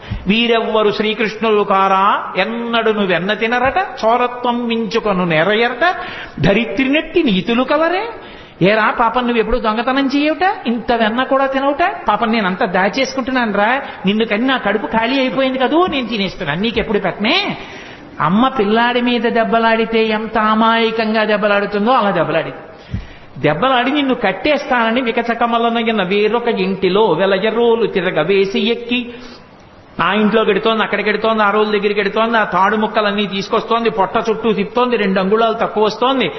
ఇలా విడిచిపెట్టి తాడు ముడేస్తే పారిపోతాడు. ఆ నడుం చుట్టూ చెయ్యేసి ఇలాగే పెట్టి 2 ముళ్ళేస్తోంది, మళ్ళీ పొట్ట చుట్టూ తిప్పుతోంది, మళ్ళీ 2 అంగుళాలు తెస్తోంది, మళ్ళీ తక్కువ వస్తోంది, మళ్ళీ తిప్పుతోంది. ఎందుకు 2 అంగుళాలు తక్కువ వస్తోందని ఆవిడ ఆలోచించారు. నేను పట్టగలను, నేను కొట్టగలను అంటే దొరికే మనిషి ఆయనంతటా ఆయన పట్టుబడాలి. కానీ ఆఖరికి తెచ్చింది ఆఖరికి ఆ తాడుకి 2 అంగుళాలు సరిపోయింది, కట్టేసింది. పోతన గారు అన్నారు, జ్ఞానులచే దానులచే మౌనులచే యోగ సంవిధానులచే తన్ పూని నిబద్ధుండగునే శ్రీనాథుడు భక్తియుతుల చేతన్ బోలన్ అన్నారు.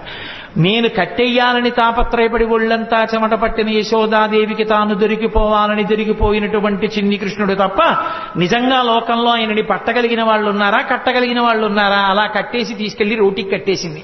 ఉలూకల బంధనలు ఇలా అని ఆయన్ని కట్టిన లీల విన్నంత మాత్రం చేత కర్మపాశములు తెగిపోతాయి. అసలు చిన్ని కృష్ణుడిగా ఆయన చేసిన అల్లరి, యశోదాదేవి పొందిన ఆనందం బహుశಃ ఎవ్వరూ పొందరు. భాగవతం పద్యాలు నోటికి వచ్చిన వాళ్ళు ఇంట్లో పసిపిల్లలు ఉంటే పాడుకుని ఎప్పటికప్పుడే ఆ సందర్భాన్ని చూసి ఆ పద్యాలు చదువుకుని సంతోషపడిపోవచ్చు. అసలు ఆ పిల్లలకి స్నానం చేయించడం ఎంత అందంగా వర్ణించారండి పోతన గారు.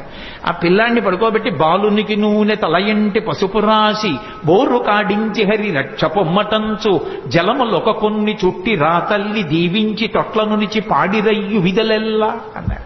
పసిపిల్లలకి స్నానం చేయిస్తే ఎలా చేయిస్తారో అలా వృద్ధ గోపకాంతలు వచ్చి ఆ పిల్లాన్ని ఇలా కాళ్ళు ఇటువైపు పక్కకి తల కిందకి ఉండేటట్టుగా పడుకోబెట్టి నూనెలో చేయి కృష్ణ పరమాత్మని పడుకోబెట్టుకుని ఆయన ఒళ్ళంతా నూనె రాసి వెనక్కి తిప్పి బోర్లా పడుకోబెట్టి ఆ వీపుకంతా నూనె రాసి ఆయన్ని ఒళ్ళంతా పసుపు రాసేసి ఇలా పైకి తీసి కూర్చోబెట్టి పిల్లాడు తల నిలబెట్టడం చేతకాక ఇలా అంటుంటే తల వెనకాల ఇలా పట్టుకుని ముందు ఇలా చేయి పెట్టమని ఉక్కిరి బిక్కిరి అయిపోతాడని తలమించి గోరువెచ్చటి నీళ్లు పోసేస్తుంటే అంటూ బొత్స అక్కళ్ళిస్తూ ఆయన స్నానం చేసిన తర్వాత ఆ నీళ్లు ఇలా చుట్టూ తిప్పి నీకు శ్రీరామరక్ష 1000 ఏళ్ల ఆయుష్ 1000 ఏళ్లు ఐశ్వర్యంతో ఉండాలి, బుట్టడు పిల్లలతోటి 2 బుట్టల మనవలతోటి 3 బుట్టల మునిమనవలతోటి 4 బుట్టల ఇనుమనవలతోటి నీ ఇంటికి ఎప్పుడు అతిథులు వస్తూ ఎప్పుడు కంచాలు వేస్తూ అన్నాలు పెడుతూ ఐశ్వర్యంతో పాండిత్యంతో పద్యాలు చెప్తూ సభా గౌరవాలు పొందుతూ ఎంతో గౌరవాన్ని పొందాలరా నాన్న అని చెప్పి ఆ తల్లి ఆ గోపకంతా ఆశీర్వచనం చేస్తోంది. ఎవరికి?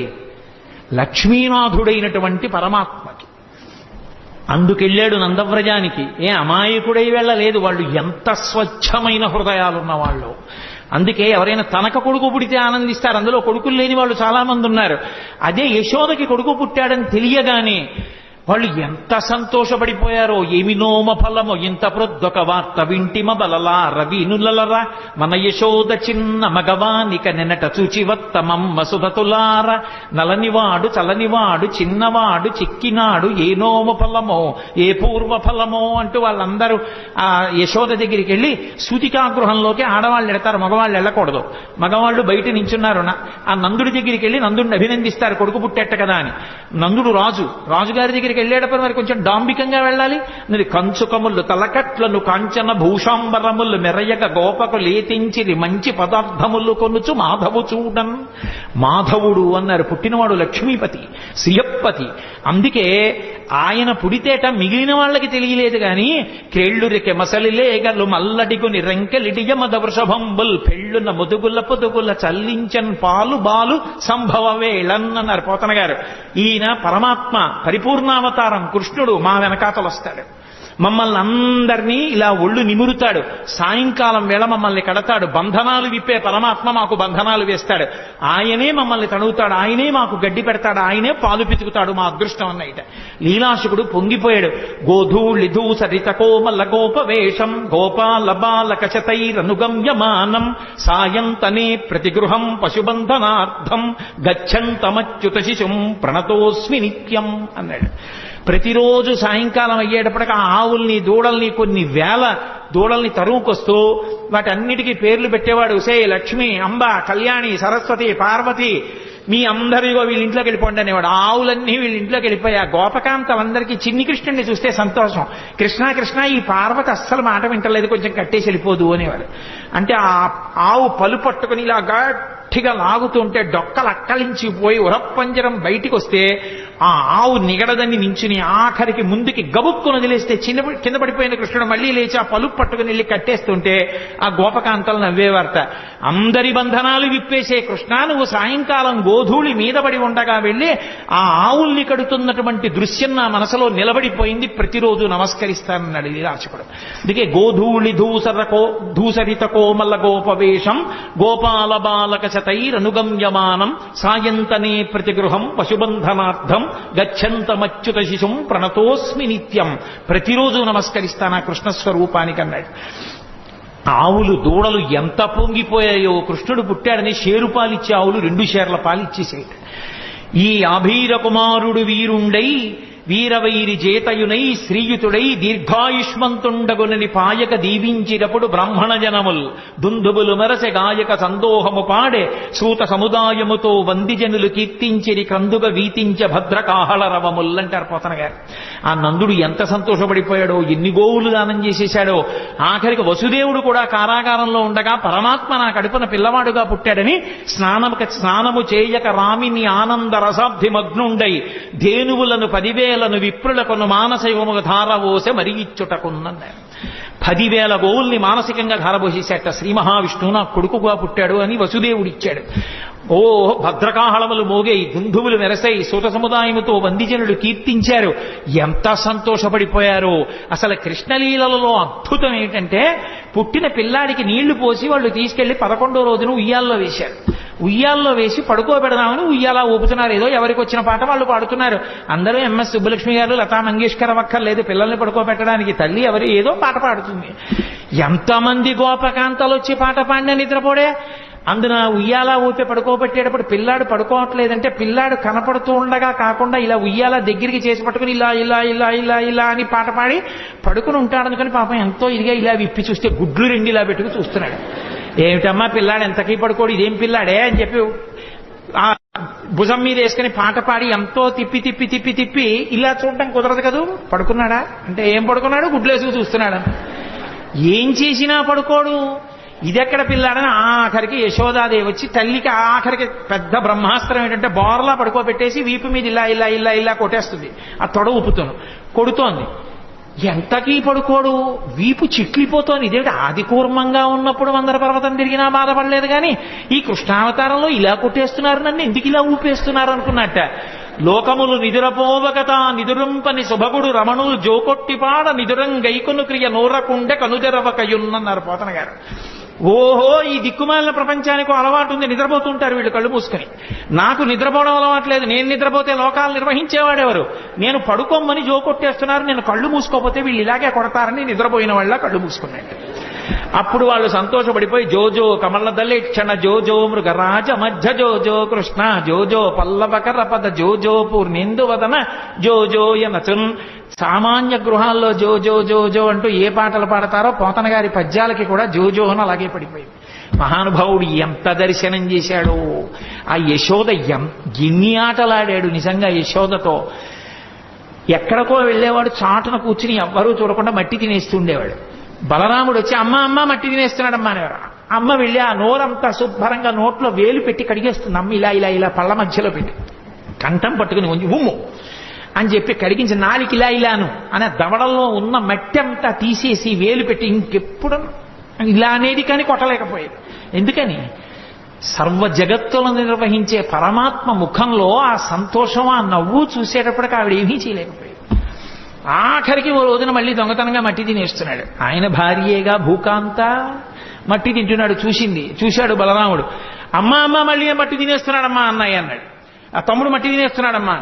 పరిగెత్తుకొచ్చింది యశోద చేయబట్టుకుంది. ఏరా మన్నీటికి భక్షింతువు మన్ నియమము లేల మన్నింతువు అన్నయో సకులును చెప్పెదరన్నామ నేల వేరు పదార్థము లేదే. ఎంత గొప్పగా పడ్డాయండి పోతన గారికి పద్యాలు. ఎరా అన్నయ్య చెప్పాడు, నీ స్నేహితులు చెప్తున్నారు మన్ను తింటున్నావు. ఇది ఎక్కడికి కర్మరా? మన్ను తినడం ఏమిట్రా? చక్కటి వెన్నలేదా ఇంట్లో? పాలు లేవా? ఇటు మట్టి తింటాయేమిటి? అంతే ఇలా చూశాడు. అన్నయ్య వంక నేరం చెప్పాడని స్నేహితుల వంక చూశాడు. ఇంత పిల్లాడు కళ్ళకి కట్టినట్టు చూపించారండి పోతన గారు. అమ్మిలా చేయి పట్టుకుని మోకాళ్ళ మీద కూర్చుంది. ఎక్కడికి తప్పించుకోలేడు. తన మీద చాడీలు చెప్పి పట్టించేస్తున్నారని కోపం. అందుకని అమ్మా మన్ను తినంగనే శిశువునో యాకొంటినో వెర్రినో నమ్మంజూడకు వీరి మాటలు మదిన్న నీవు కొట్టంగ దారి మార్గము ఘటించి చెప్పెదరు కాదే నిన్మదీయస్య గంధం ఆఘ్రాణము చేసి నా వచనము తప్పైన దండింపవే అన్నాడు. ఏమిటమ్మా నేనేమన్నా పిల్లాన్ని అనుకుంటున్నావా, చేతకాని వాడిని అనుకుంటున్నా? అన్నయ్య తమ్ముళ్ళు అలాగే చెప్తారమ్మా స్నేహితులందరూ. నేనేం మట్టి తినలేదమ్మా, నిజంగా నేను మట్టి తినుంటే అమ్మా నేను నోరు తెరుస్తాను, వాసన చూడమ్మా, నా నోరు వాసన వస్తే నన్ను కొట్టేయమ్మా అన్నాడు. పిల్లాడంత దబాయించంత గబగబగబగబ మాట్లాడేస్తుంటే ముచ్చటేసేసింది శివరికి. ఏది నోరు తెరు వాసన చూస్తాను అని నోరు తెరిచాడు. పిచ్చి తల్లి వాసన చూద్దామని దగ్గరికి వెళ్ళింది. ఆ లలితాంగి కనుంగొనె బాలుని ముఖముందు జలధి పర్వత వన శిఖి భూగోళ తరణి శశి దిక్పాలాధికారండంబైన బ్రహ్మాండంబున సమస్త బ్రహ్మాండములు నందవ్రజం తను నందుడు కూడా కనబడ్డారు. కలయో వైష్ణవమాయయో ఇతర సంకల్పార్థమో సత్యమో తలపన్నేరగయున్నదానను యశోదాదేవి కానో పరస్థలమో బాలకుడెంత వీని ముఖస్థంబై అజాండమ్ము ప్రజ్వలమయ్యుండుటకేది హేతువో మహాశ్చర్యంబు చింతింపగన్. ఆశ్చర్యపోయింది. వీడి పిల్లాడా పరమాత్మ అనుకుంది. తనని ఎక్కడ పరమాత్మ అనుకుంటుందో అమ్మ ప్రేమకి దూరం అయిపోతానని మాయ గమ్మేశాడంతే. చీకటి పడింది. ప్రదోష వేళలో పిల్లలకి అన్నం పెడుతూ పూర్వం చీకటి పడేటప్పటికీ అమ్మా మాధవ కబలం తల్లే అంటూ వచ్చేవారు. ఇంట్లో మిగిలింది ఏమైనా ఉంటే వాళ్ళకి వేసేసేవారు. వాళ్ళు ఆ పిలుపు అది వాళ్ళ రూపం కొంచెం భయంకరంగా ఉండదు. కర్ర పట్టుకుని సాయంకాలం వేళ కుక్కలు వెంటపడతాయని ఓ సిలవర పళ్ళం పట్టుకుని వస్తుండేవారు ఇంటి ముందుకి. అమ్మా మాధవ కమలం తల్లే అన్నాడు. అప్పుడే చెప్పింది, ఒరే అన్నం తినరా అని. ఆ కథ చెప్పి ఈ కథ చెప్పి నోట్లో అన్నం పెడదా అంటే అని పెట్టు కూర్చున్నాడు. తింటలేదు అన్నం. కోపం వచ్చి అంది యశోద, బిచ్చులు ఒత్తురు ఎచ్చిన భిక్షాపత్రమున వేచి బెగడించి నిన్ను శిక్షింతురని చెప్పిన భిక్షులకని తల్లి కనియు భీతిల్లు నృపా. అవునరా, నేను పిలిచి ముద్దుగా చక్కగా గోరు ముద్దలు కలిపి వెన్న అన్నం పెడితే ఎందుకు తింటావు? కాసేపు ఆగి ముష్టి వాళ్ళు వస్తారు, అమ్మా మాధవ కబలం తల్లి అంటారు. నిన్ను తీసుకెళ్లి వాడి పాత్రలో పారేస్తాడు. వాడు అందులో పెట్టి మూత పెట్టి నిన్ను పట్టుకుపోతాడు. వాళ్ళు ఊరి చివర రావి చెట్టు కింద కూర్చుంటారు బాగా చీకటి పడ్డాక. అప్పుడు మూత ఇస్తారు, నిన్ను అక్కడ కూర్చోమంటారు. వాళ్ళు తెచ్చుకున్న అన్నం అంతా తింటారు. అప్పుడు ఆకలి వేస్తుంది కదా. అప్పుడు బాబు నాకు కూడా కొంచెం పెట్టరా అండి అని అడుగుతూ కానివి నోర్మై అని వాళ్ళు తింటారు. అప్పుడు ఏడుస్తూ కూర్చుంది. కానీ అప్పుడు అమ్మ ఉండదుగా పెట్టడానికి అంది. అలా చూస్తున్నాడు. ఈలోగా నిజంగా ఎవడో వచ్చి అమ్మ మాధవ కబలం తల్లి అన్నాడు. ఏదో పట్టుకెళ్ళి వేద్దామని పాప ఆవిడ అటు తిరిగింది. వెనక నుంచి వచ్చి అమ్మని గట్టిగా పట్టేసుకుని రెండు కాళ్ళ మధ్యలో తలపెట్టేసి అమ్మ అమ్మ నన్ను వేసేయకమ్మా మాధవ కబలం తల్లి అంటూ వచ్చిన బిచ్చగాడికి వేసేయకమ్మా అన్నాడు. ఏమిటో పొద్దున్న నోట్లో లోకాలు చూసినట్టు అనిపించింది. కానీ నా భ్రాంతి పిచ్చి పిల్లాడి ఇంత భయస్తుడు వీడి నోట్లో లోకాలు ఏమిటని పిచ్చి తల్లి మళ్ళీ మాయ వహించేసి కన్యం కుడుపుతూ పాలు తాగుతూ ఉండేవాడు. మళ్ళీ విశ్వరూప సందర్శనం చేయించాడు తల్లికి. అసలు నిజంగా యశోద ఆడుకున్న ఆటలు విన్న పరీక్షిత్తు గుండెలు బాధేస్తున్నాడు. జగదీశ్వరునకు చన్నిచ్చు తల్లిగా ఏమి నోము నోచెయ్యి యశోద, పుత్రుడంచు అతని పోషించు తండ్రిగా నందుడేమి చేసే నందితాత్మ అని అడిగాడు. ఏమిటి లోకాలని పరిపాలించగలిగినటువంటి పరమేశ్వరుడికి తీసుకెళ్లి నా కొడుకని చెప్పి పాలివ్వడమా? ఈ లోకాలన్నిటికీ ఇలా వేలు చూపించగలిగిన పరమాత్మకి నందుడు వస్తుంటే భయం భయంగా నక్కి నించోడమా? ఆయన చెప్పులు ఇప్పితే తీసి పక్కన పెట్టడమా? నాన్నగారండి నాన్నగారండి అని మంచినీళ్లు తెచ్చివ్వడమా? ఏరా అంటే నాన్నగారండి ఆవుల్ని తీసుకొచ్చాను అని భయం భయంగా చెప్పడమా? ఏం పుణ్యం చేశారయా వీళ్ళిద్దరూ అంటే ధరాద్రోణుల వృత్తాంతం చెప్పవలసి వచ్చింది శుకబ్రహ్మ.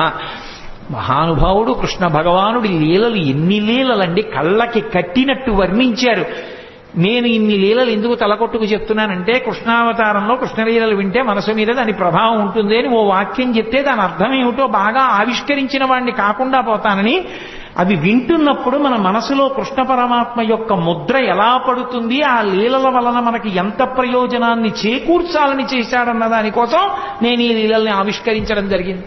నిజంగా ఆ కాళీయమర్దనంలో విసదామోదరు పాదగాతనకతుల్ వేవేల చందంబులన్ ప్రసభాటోపముచూప బాపపణ భృచ్చటామండలం వసహం వై పగిలిన్ మళుల్ చదరగా నాస్యంబులన్ చోడితం వెసగన్ దంస్ట్రలు నుగ్గుగాక గరడ వహ్నిజ్వాలికల్ వెల్వడన్.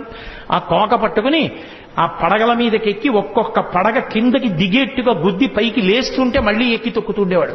యమునా బీజ మృదంగ వజ్జములు మ్రోయం తీర గోపౌఘర్ష మనోజ్ఞ ధనితంబు గేయముగ జంచత్కాళి తవ్యాళి రంగ తరంగ తలంబునన్ పశుపతిన్ గంజాక్షు నిర్మద్దనాక్షము హృద్యాద్భుత భీమమై పరగ దివ్యశ్రేణి చూచెందివిన్. అద్భుతమైనటువంటి తాండవం ఆ కాళీయుడి పడగల మీద. ఎన్ని లీలలు ఒకటా రెండా, ఎన్ని లీలలు చేశాడో మహానుభావుడు. ఆఖరికి గోపాల బాలురందరితో కలిసి చల్ది తిండం.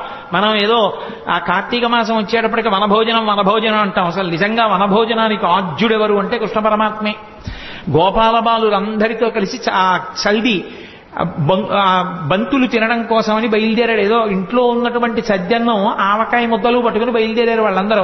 ఓడి పెసరావకాయ, ఓడి ఆవకాయ, ఒకటి మాగాయ, ఒకటి కాయావకాయ, రకరకాల బూరగాయలు అన్ని పట్టుకుని బయలుదేరారు. అందరూ వెళ్ళారు. చిత్రం ఏమిటంటే ఆ పిల్లలకి కృష్ణ పరమాత్మ చెప్తే తప్ప ఆకలేస్తోందన్న విషయం కూడా తెలియదు. ఆ స్వరూపం అటువంటిది. ఎండన్మగ్గితిరకటింబడితిరా రెండు ఎలా విచారింపగా రెండో బాలకులారయనచున్. ఆకలేస్తోంది, మీకు ఎండెక్కిపోయింది, రెండిరా అన్నం తినండిరా అని అందరినీ పిలిస్తే వాళ్ళు ఇలా పంక్తి వేసుకుని తినరు వాళ్ళు. ఎందుకంటే వాళ్ళకి కృష్ణుడు కనపడాలి. అందుకని వాళ్ళు గుండ్రంగా కూర్చుంటారట. పోతన గారు అన్నారు, జలజంత స్థిత కన్నికం తిరిగిరా కూర్చుండి వీక్షించచున్ శిలలున్ పల్లవముల్ లతల్ తీగలు పత్రంబులు పుష్పంబులు కంచంబులుగా భుజించిరతటన్ గోపర్భకుల్ భూవరా. జలజాంత స్థిత కన్నికం తిరిగిరా సంఘంబులయ్యున్న వాళ్ళందరూ ఒక పద్మం ఎలా ఉంటుందో దానికి రేకులు చుట్టూ ఎలా ఉంటాయో అలా ఉంటే మధ్యలో దుద్దులా కృష్ణుడు నించుంటాడు. వాళ్ళకి ఎంత భక్తి అంటే తెలిసో తెలియకో ఆ మధ్యలో నిలబడిన కృష్ణుడు ఏదో పరమాత్మ స్వరూపంగా నిలబడ్డం కాదు. ఆవుల్ని దూడల్ని కాసే కృష్ణుడు ఎలా ఉంటాడో అలాగే మట్టి కాళ్ళతో మట్టి చేతులతో పొద్దున్న స్నానం చేయరు, సాయంకాలం స్నానం చేస్తారు గోపాల బాలురు. అందరితో కలిసి వచ్చి వాళ్ళ మధ్యలో నిలబడి కూర్చుని తినడం కూడా కాదు, అలా నిలబడి కడుపున దిండుగా కట్టిన వలువలో లాలిత వంశనాళంబుజునిపి విమల శృంగంబును వేత్రదండంబును జారిరా నీకడా చంకనిరిగి మీగడ పెరుగుతో మేళవించిన చల్ది ముద్దయా వల్లిచే తన నయనునిచి చలరేగి కొసరి తెచ్చిన ఊరగాయలు వేళ్ల సందులను తాన నయనునిచి సంగడీల నడుమ చక్కగా కూర్చుండి నర్మభాషణముల నగవు నెరపి యాగభుక్త కృష్ణుడు అమరులు వెరగొంద శైశవంబు మెరసి చల్ది కుడిచే. పోతన గారు పొంగిపోయారంతే. అసలు ఆయన మధ్యలో నిలబడి ఆ పైన దట్టి తీసి ఇలా కడుపుకి అడ్డంగా పెద్ద బట్ట కట్టి ఏదో దిండు కట్టినట్టుగాను ఆ వేణువు తీసి అందులో పక్కకి దోపుకుని ఆవుల్ని దూడల్ని పిలవడానికి ఉపయోగించేటటువంటి బోరా కర్ర తీసి చంకలో పెట్టుకుని ఈ చెయ్యి ఇలా అంటే పడిపోతాయి, అందుకని ఇలాగే పెట్టుకుని అమ్మ పెట్టినటువంటి ఆ మేగడ పెరుగు ముద్ద ఒకటి ఎడం చేతిలో పెట్టుకుంటే కృష్ణ కృష్ణ మా ఇంట్లో ఆవకాయ పెచ్చు తినను ఓడిచ్చాడు, మా ఇంట్లో మాగాయ ముక్క తినను ఓడిచ్చాడు, అవన్నీ వేళ్ల మధ్యలో పెట్టుకుని ఇలా నాక్కుని ఇలా ముద్ద తింటూ వాడిచ్చిన ఎంగిలి ముద్ద తింటూ వాళ్ళల్లో వాళ్ళు ఇందులో పాత్రలోది అందులో పాత్రలోది ఏరుకు తినేస్తుంటే నేను ఇందుకు ఇలా చేయించుకోవడం. అందుకని అలా తినేస్తుంటే వాళ్ళు సంతోషంగా ఆ మధ్యలో నిలబడి తింటున్న ఎవరా కృష్ణుడు. యాగభోక్త కృష్ణుడమరులు వెరగొంద శైశవంబు మెరసి చల్ది కుడిచే. యాగభోక్త అయిన కృష్ణ పరమాత్మ స్వాహాకారంతో ఇస్తే తినవలసిన వాడు గోపాల బాలుల మధ్యలో ఇంగిళ్ళు తింటుంటే రంభాదులు నాట్యం చేశారు పైన. ఏమీ ఆశ్చర్యం రా, ఇంతకి కిందకు వచ్చేశాడో పరమాత్మ. ఏ పాములెరుగక ఏ పారు మేటికి పశుల కాపరి ఇంట పాము కలిగే, ఏ కర్మయును లేక వెలయునొక్కటికి ని జతకర్మంబులు సంభవించే, ఏ తల్లి చనుబాలు ఎన్నడెరుగని ప్రోఢ తల్లి యశోద చన్నుల పాలు త్రావనిరిగే, ఏ హాని వృద్ధుల నెరుగని బ్రహ్మంబు పొదివిటిలో వృద్ధి పొందనుందే, ఏ తపములనైన ఎలమి పండని పంట వల్లవీజనముల వాడపండే, ఏ చదువులనైన ఇట్టిట్టెదనరాని అవయవముల యందు అందముందే. ఏమి అద్భుతం! వికారములు లేని పరమాత్మ యజ్ఞభోక్త వీళ్ల మధ్యలో నిలబడి సద్యన్నం తింటున్నాడా అని తెల్లబోయారు. అది కృష్ణావతారం అంటే అంత కిందకొచ్చేసింది. బ్రహ్మగారు ఆశ్చర్యపోయి వాడు పరమాత్మ అని ఆవుల్ని దూడల్ని దాచేశాడు. ఏమీ తెలియని వాళ్ళ వెళ్ళి చూశాడు. ఓహో, నా కొడుకు నా నాభికమలంలో పుట్టినవాడు నన్నే మాయి చేద్దామని ఆవుల్ని దూడల్ని పట్టుకుపోయాడు. ఆయన పట్టుకుపోతే నేను సృజించలేనా ఏమనుకున్నాడు. మళ్ళీ ఏ ఆవుల్ని ఏ దూడల్ని ఏ మచ్చలున్నదాన్ని అలా ఆవుల్ని దూడల్ని చూసి ఇలా వచ్చేటప్పటికి పిల్లల్ని దాచేశాడు. వీళ్ళని దాచేస్తేనే సృజించలేనా ఏమనుకున్నాడు. కరములు పదములున్ శిరంబుల్ లవనగ్నంబుల్ ముఖములున్ కన్నులు ముక్కులున్ శ్రవణముల్ దండనంబర సడ్వేణు విషాణ భూషణ భయో భాష భాషాగుణాఖ్యాన తత్పరతల్ద వీడవకుండ దల్చె విబుడా వత్సర్భ కాకారముల్. ఏ ఆవు, ఏ దూడ, ఏ తోక, దేని అలవాటు ఎలా ఉంటుందో, ఏది కుమ్ముతుందో, ఏది సాలువుగా ఉంటుందో, ఏది ఎంత పాలిస్తుందో, ఏ పిల్లాడు ఎలా ఉంటాడో, ఎవడికి పుట్టుమచ్చలు ఎక్కడుంటాడో, ఎవడు సన్నగా ఉంటాడో, ఎవడు లావుగా ఉంటాడో, ఎవడు ఎక్కువ తింటాడో, ఎవడు తక్కువ తింటాడో, ఎవడు పరిగెడతాడో, ఎవడు కూర్చుంటాడో, ఎవడు నీరసంగా ఉంటాడో, ఎవడికి అనారోగ్యమో, ఆ పిల్లల కింద, ఆ ఆవుల కింద, ఆ దూడల కింద తానే మారిపోయాడు. ఇంటికి వెళ్ళేటప్పటికే పోని తల్లులు గుర్తుపట్టగలరా? ఏ తల్లులకే బాలకు లేతెరుగున తిరిగి ప్రీతి కలిగింతురుమున్ నా తల్లుల కాబాలకు లాతెరగున ప్రీతి చేసిన వనీనాథ అన్నాడు సుఖబ్రహ్మ. ఏ తండ్రి దగ్గర ఏ పిల్లవాడు ఎలా ప్రవర్తిస్తాడో అలాగే ప్రవర్తించేటట్టుగా తానే మారిపోయి ఇంతమందితో ఉన్నాడు. బ్రహ్మగారు అలా లోపలికి వెళ్ళి అన్నీ బంధించి పైకొచ్చి చూశాడు, అలాగే ఉన్నాయి మళ్ళీ. ఇప్పుడు ఆయన తెల్లబోయాడు. బ్రహ్మ పంపునగాని సృష్టి జరగదు ఎప్పుడు, బ్రహ్మనొక్కడగాని వేరొక బ్రహ్మ లేడు సృజింపంగా, బ్రహ్మ నేను సృజింపక ఏ బ్రహ్మమందు సృజింపబడే ఆ ఒక్కటి బ్రహ్మవు అది చూడగా. బ్రహ్మ నేను సృష్టించాలి, నేను సృష్టించకుండా ఇవన్నీ ఎవడు సృష్టించాడు? ఓహో వాడురా బ్రహ్మమో పరబ్రహ్మము, వాడు నన్ను కన్న తండ్రి. పరిగెత్తుకొచ్చాడు. వచ్చి ఆవుల్ని దూడల్ని కాస్తూ వెన్నముద్ద తింటున్నట్టుగా నిలబడినటువంటి చిన్ని కృష్ణుడి కాళ్ల మీద పడిపోయాడు. పడిపోతే అప్పుడు అది కృష్ణావతారం యొక్క మహాత్యం. అంటే బ్రహ్మగారంతటి వాడు ఇలా బ్రహ్మపదంబు వేదములకన్ వీక్షింపగానాని నిన్నీ లోకంబున ఈ వనాంతరమునంది మందలో కృష్ణయం చాలాపాది సమస్త భావములి నీయందే నిక్షేపించు ఈ వ్రేలందొక్కని పాదరేణువులపై వేష్టించినం చాలదే అని అడిగాడు. నాకొద్దు దిక్కుమాల బ్రహ్మపదవి తీసేయి. ఇంతమంది పిల్లలు ఎన్నడునైన యోగి విభులవ్వని పాదపరాగమింతయున్ కన్నుల కానరట్టి హరి తద్దయు కైవడి చేడియాడుచున్ కౌగిట చెచ్చుచున్ తన్నుచు గుజ్జుచున్ నగచు తద్దయు కైవడి కూడియాడుచున్ మన్నన చేయు వల్లవ కుమారుల భాగ్యము వింతయొప్పునే. పరబ్రహ్మమైనటువంటి నువ్వు ఈ భూమండలం మీద ఆడుకుంటుంటే ఏమీ తెలియని గోపాల బాలులు నిన్ను కౌగులించుకుంటున్నారు, తంతున్నారు, గుద్దుతున్నారు, నీ మీద పడుతున్నారు. అదా అదృష్టం, బ్రహ్మపదవి అదృష్టమా? ఎందుకు వచ్చింది? మాయ కమ్మింది నాకు, వద్దు తీసేయి. ఈ గోపాల బాలులలో ఎవరి పాదానికైనా అంటుకున్న ధూళి నా 4 తలకాయల మీద చల్లుకుంటాను, నాకు అనుమతి అన్నాడు. అహోభాగ్యం అహోభాగ్యం నందగోప వ్రజౌకసాం యన్మిత్రం పరమానందం పూర్ణం బ్రహ్మసనాతనం అంటారు వ్యాసుల వారు మూల భాగవతంలో. అంత అద్భుతమైనటువంటి అవతారం.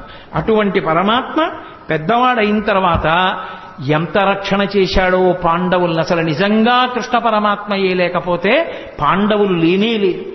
ఎన్ని సందర్భాల్లో ఎన్ని చోట్ల ఎంత రక్షించాడో. భీష్మాచార్యుల వారు స్వచ్ఛంద మరణం, ఆయన్ని నిగ్రహించగలిగిన వాడు లేడు.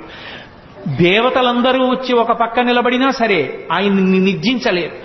ఆయనే చెలరేగి యుద్ధం చేస్తుంటే ధర్మరాజు గారు భయపడిపోయాడు. నిద్ర పట్టక శిబిరంలో తిరుగుతుంటే కృష్ణ పరమాత్మని చూశాడు. చూశావా కృష్ణ, మా తాత భీష్మాచార్యుల వారు ఇలా విజృంభించి యుద్ధం చేస్తే నా సైన్యం అంతా మడిసిపోతుంది, ఎక్కడి నుంచి వస్తుంది నాకు విజయం అని అడిగాడు. పిచ్చివాడా, మీ తాత ధర్మపక్షపాతి. ఇదే సమయం, చీకటి పడిపోయింది, ఎవ్వరుండరు, నీ తాత శిబిరానికి వెళ్ళు. తాత ఇలా యుద్ధం చేస్తే మాకెక్కడి నుంచి విజయం వస్తుంది, తాత మార్గం లేదా అని అడుగు. పాపం మహానుభావుడు ఇంతమంది మనవల్ని పిల్లల్ని పెంచి పెద్ద చేసి రాజ్యరక్షణ చేసినందుకు చిట్ట చివరికి తన మనవడి చేత అడగబడ్డాడు, తాత నువ్వు ఎలా చచ్చిపోతావు చెప్పు అని. ధర్మరాజు గారు అడిగితే, ఒరే మనవడా, నేను చేతిలో ధనస్సు పట్టుకుని ఉన్నంతకాలం నన్ను పడగొట్టడం ఎవరికీ సాధ్యం కాదు. అంబ నా మీద పగబట్టి నన్ను చంపడం కోసం తపస్సు చేసి ఆడదై పుట్టి మగవాడిగా మారింది. ఆడదై పుట్టి మగవాడిగా మారింది కాబట్టి అంబ శిఖండిగా తిరుగుతోంది. శిఖండిని అర్జునుడి రథం మీద నిలబెట్టండి. శిఖండి ఎదురుగుండా కనపడితే నేను బాణం వెయ్యను, ధనస్సు కింద పెట్టేస్తాను. ధనస్సు కింద పెట్టిన తర్వాత శిఖండి వెనక నుంచి అర్జునుడిని నా మీద బాణప్రయోగం చెయ్యమను, ఒళ్ళంతా తూట్లుగా కొట్టేయండి, ఆ బాణపంజరంతో కింద పడిపోతాను, తర్వాత మీరు యుద్ధం చెయ్యండిరా అన్నాడు. కృష్ణ పరమాత్మ చెప్పబట్టి శిఖండిని ఎదురుగుండా పెట్టుకుని భీష్మాచార్యుల వారిని పడగొట్టారు. ద్రోణాచార్యుల వారు ఒకానొక సందర్భంలో విజృంభించి ధనస్సు పట్టుకుని వైరి పక్షంలో ఒక్కడిని బ్రతకనివ్వనని అగ్నిహోత్రంలా విజృంభించాడు. కృష్ణ పరమాత్మ దగ్గరికి వెళ్ళి ఏడిచాడు ధర్మరాజు, ఏం చేయమంటావు, ఎలా ఇప్పుడు సాక్షాత్తు గురువు, ఆయన్ని ఎలా నిగ్రహించడం అని. ఒక్కటే కార్యం, భీమసేన నువ్వు వెళ్ళి అవతల వైపు సైన్యంలో అశ్వత్థామ అని పేరు కలిగినటువంటి ఏనుగుంది, నీ గదాదండంతో దాన్ని చంపేసి, చంపేసిన తర్వాత గట్టిగా అరు, అశ్వత్థామ హతః అన్నారు. మంచి యుద్ధం చేస్తున్నాడు ద్రోణాచార్యుల వారు. భీమసేనుడు వెళ్లి ఆ ఏనుగుని చంపి ఒక పెద్ద అరుపు అరిచాడు, అశ్వత్థామహతః అన్నాడు. నమ్మలేదు ద్రోణాచార్యుల వారు. నన్ను నా ఉత్సాహాన్ని తగ్గించడానికి అరుస్తున్నాడని అదే బాణ పరంపర కొనసాగిస్తున్నాడు. ధర్మరాజు పరిగెత్తికెళ్ళాడు కృష్ణుడి దగ్గరికి. పెద్ద ధర్మాన్ని నిలబెట్టడానికి చిన్న అధర్మం చెయ్యక తప్పదు ధర్మరాజా. అశ్వత్థామహతః అండం నీకు ఇష్టం లేకపోతే నువ్వు కనపడు చాలు. మనసులో అనుమానం ఉంది ద్రోణుడికి, అడుగుతాడు. నువ్వు చెప్తే మాత్రం నమ్మి తీరుతాడు. ఆయన ధనస్సు వదిలేయాలంటే ఒక్కటే మార్గం. నువ్వు ఆయన ముందు చెప్పావో అశ్వత్థామ చచ్చిపోయాడని ధనస్సు కింద పడేస్తాడు. కొడుకు మీద వ్యామోహం.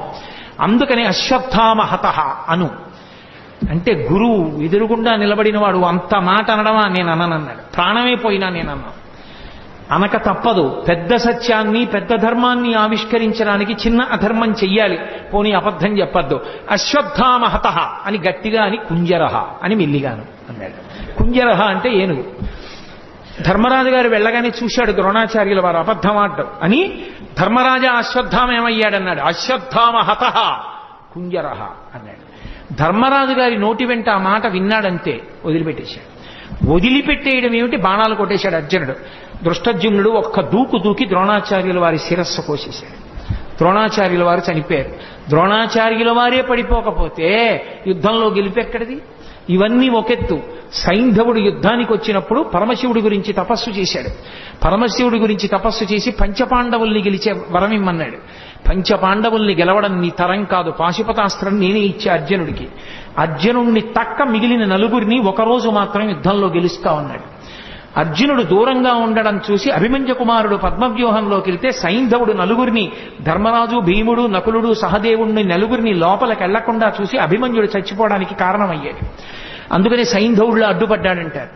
రాత్రి శిబిరానికి తిరిగి వచ్చినటువంటి అర్జునుడు ఏడిచాడు కొడుకు చచ్చిపోయాడని. ఏడిచి మీరు నలుగురు ఎందుకు వెళ్ళి రక్షించలేదని అడిగాడు అన్నల్ని. సైంధవుడు అడ్డుపడ్డాడు, అతనికి వరం ఉందన్నారు. తొందరపడి ప్రతిజ్ఞ చేసేశాడు. రేపు సూర్యాస్తమయానికి నేను సైంధవుడి తల తరగకపోతే నేనే చచ్చిపోతానన్నాడు. అర్జునుడు బానే పడుతున్నాడు ఆ రాత్రి, కృష్ణుడు నిద్రపోలేదు. మహాభారతం చదివితే ఎంత భక్తపరాధీనుడు రా అనిపిస్తుంది. ఆఖరికి అటు ఇటు దొర్లుతూ ఉంటే సారథి దారుకుడు వచ్చి పిలిచాడు. ఎందుకు అలా ఉన్నారని అడిగాడు. ఎలా నిద్రపడుతుంది? తొందరపడి ప్రతిజ్ఞ చేశాడు. ద్రోణాచార్యుల వారు తక్కువడా? అర్జునున్నొక్కడిని ఆపేస్తే చాలు, రేపు ఖచ్చితంగా అర్జునుడు చచ్చిపోతాడు. ఆత్మహత్య చేసుకుని ప్రాణం వదిలిపెట్టేస్తే గెలుపు కౌరవులది. రేపు సైంధవుడు అర్జునుడికి చిక్కకుండా చూడడం ఎలాగో ద్రోణుడికి తెలుసు. ద్రోణుడు వ్యూహం పన్ని ఎక్కడో దాస్తాడు సైంధవుణ్ణి. యుద్ధంలో అసలు అక్కడ దాకా వెళ్ళడం కుదరదు. ఎందుకంటే ద్రోణాది వీరులు ముందే ఉంటారు. స్వర్ణ కవచాన్ని అభిమంత్రించి కట్టాడు దుర్యోధనుడికి. వెళ్ళలేకపోయాడు అర్జునుడు. వెళ్ళలేకపోయి ద్రోణాచార్యుల వారే పెద్ద పర్వత శిఖరంలో ఎదురుగుండా నించుని శకట వ్యూహం పన్నాడు. శకట వ్యూహం పన్ని లోపల ఎక్కడో చిట్ట చివర దాచేశాడు సైంధవుణ్ణి. పొద్దున్నైపోయింది, మధ్యాహ్నం అయిపోయింది, పొద్దు ఒరిగిపోతోంది. యుద్ధం చేస్తూనే ఉన్నాడు. ఎక్కడికో వెళ్ళాలి, ఇంకా మొదట్లో ఉన్నాడు. వ్యూహాన్ని ఛేదించనే లేదు. అయిపోయింది, సూర్యాస్తమయ వేళ అయిపోయింది. సైంధవుడు సంతోషపడిపోతున్నాడు. అమ్మయ్య, ఇక అర్జునుడు నా దగ్గరికి వచ్చే అవకాశమే లేదు, నేను చచ్చిపోనని. చిన్న బుచ్చుకున్నాడు అర్జునుడు. అయిపోతోంది సూర్యాస్తమయం, కాబట్టి చంపలేని సైంధవుణ్ణి. అయిపోయింది కురుక్షేత్ర యుద్ధం, నేను ప్రాణం విడిచిపెట్టవలసిందే. చూశాడు కృష్ణ పరమాత్మ అర్జునుడి యొక్క అవస్థ. చూశావా, తొందరపడితే బావా ఎలా ఉంటాయో పరిణామాలు, జాగ్రత్త వహించు, ఇప్పుడు నేనేం చేస్తానో చూడన్నాడు. మాయాతిమిరాన్ని సృష్టించాడు. అది సూర్యుడిని అడ్డింది. సూర్యాస్తమయం అయిపోయింది, అర్జునుడు కొట్టలేకపోతున్నాడే అన్నాడు. అలా మాటలు చీకటి పడింది అన్న మాట వినపడగానే అర్జునుడు దగ్గరలో లేడు కదా అని సైంధవుడు నిక్కి నిక్కి తలపైకెత్తాడు. తలపైకెత్తి నిలబడ్డాడు. బావాడిగో సైంధవుడు కొట్టేయన్నాడు. బాణం వేసి వెంటనే తలని కొట్టాడు. కొట్టగానే మాయాతిబిరాన్ని తొలగించాడు. చీకటి పడ్డా కొట్టాడందాం అనుకున్నారు, మళ్ళీ సూర్యుడు పైకి వచ్చాడు.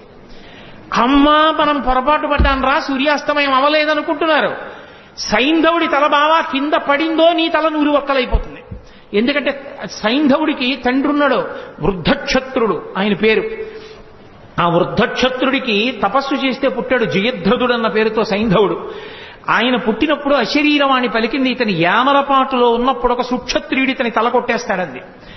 వెంటనే తండ్రి అన్నాడు, ఏ సుక్షత్రియుడు నా కొడుకు తల కొట్టి కింద పడేస్తాడో వాడి తల 100 వక్కలైపోతుంది అన్నాడు. ఎవడు తల కొట్టి కింద పడేస్తాడో వాడి తల 100 వక్కలవుతుంది అన్నాడు. బావా నీకు తెలియదు, వాళ్ళ తండ్రి శాపం ఉందా, తల కింద పడిపోతే నీ తల 100 వక్కలైపోతుంది, అందుకు నా తల కింద పడకుండా బంతులాడన్నాడు. ఓ పక్క యుద్ధం చేస్తూ ఓ పక్క బాణం వేస్తూ సైంధవుడి తల కింద పడకుండా పైన బంతులాడాడు. బావా ఇటు యుద్ధం కష్టంగా ఉంది, పాశుపతాస్త్రం వేసి దీన్ని ఎక్కడో హిమాలయ పర్వతాల అవతల ఉన్నటువంటి ఆ శమంతక పంచకం దగ్గర కూర్చుని అసుర సంధ్య వేళ అవుతోందని సంధ్యావందనానికి కూర్చున్నాడు వృద్ధక్షత్రుడు, ధ్యానంలో ఉన్నాడు. ఆయన చేతుల్లో పడేటట్టు కొట్టు, వాళ్ళ తండ్రి చేతుల్లోనే పడుతుంది తలకాయ అన్నాడు. తిన్నగా పాశుపతాస్త్రం వేస్తే సైంధవుడి తలకాయ వెళ్ళి వృద్ధక్షత్రుడి చేతిలో పడింది. ఇదేమిట్రా అర్ఘ్యమిద్దామంటే చేతిలో తలకాయ పడింది, చెయ్యని ఇలా అన్నాడు కొడుకుని చూసుకోకుండా. ఆయన చేతిలోంచి తల కింద పడింది కాబట్టి ఎవరి చేతిలోంచి తల కింద పడిందో వాడి తల 100 వక్కలవ్వాలి. తండ్రి వృద్ధక్షత్రుడి తలకాయ 100 వక్కలైంది. కృష్ణుడు లేకపోతే అర్జునుడి బతికేమవును, పాండవులేమో. మహానుభావుడు మహాభారత యుద్ధంలో ఒకసారి కాదు ఎన్ని మాటలో కర్ణుడు ఎదురుగుండా నిలబడి ఇంద్రుడిచ్చిన నాగాస్త్రాన్ని ప్రయోగిస్తే నాగాస్త్రం వచ్చేస్తోంది. ఇక అర్జునుడి కంఠం మీదకి వస్తోంది, తల నరికేస్తుంది.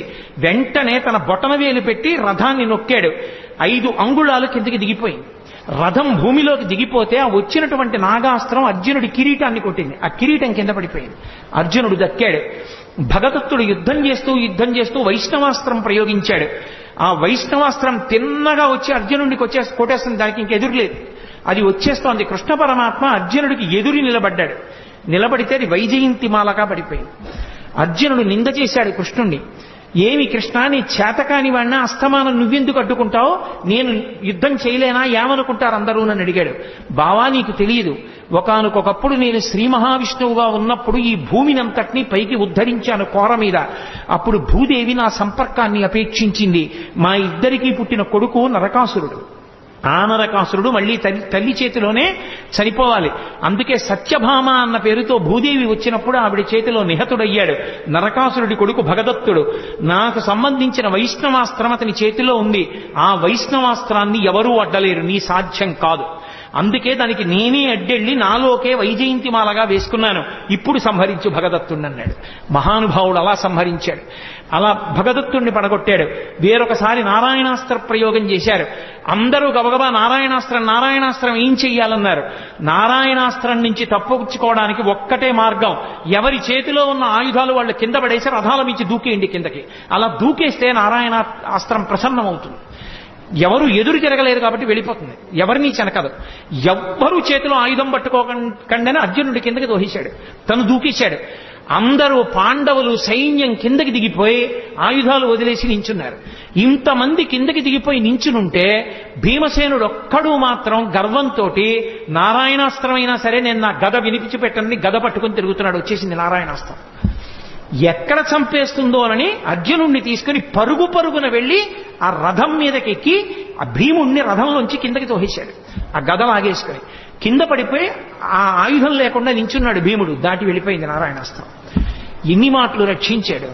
ఒక మాట 2 మాటల మహాభారతం జరిగితే కృష్ణ పరమాత్మ యొక్క రక్షణ పాండవులకు ఎన్ని మాటలు రక్షించాడో మహానుభావుడు.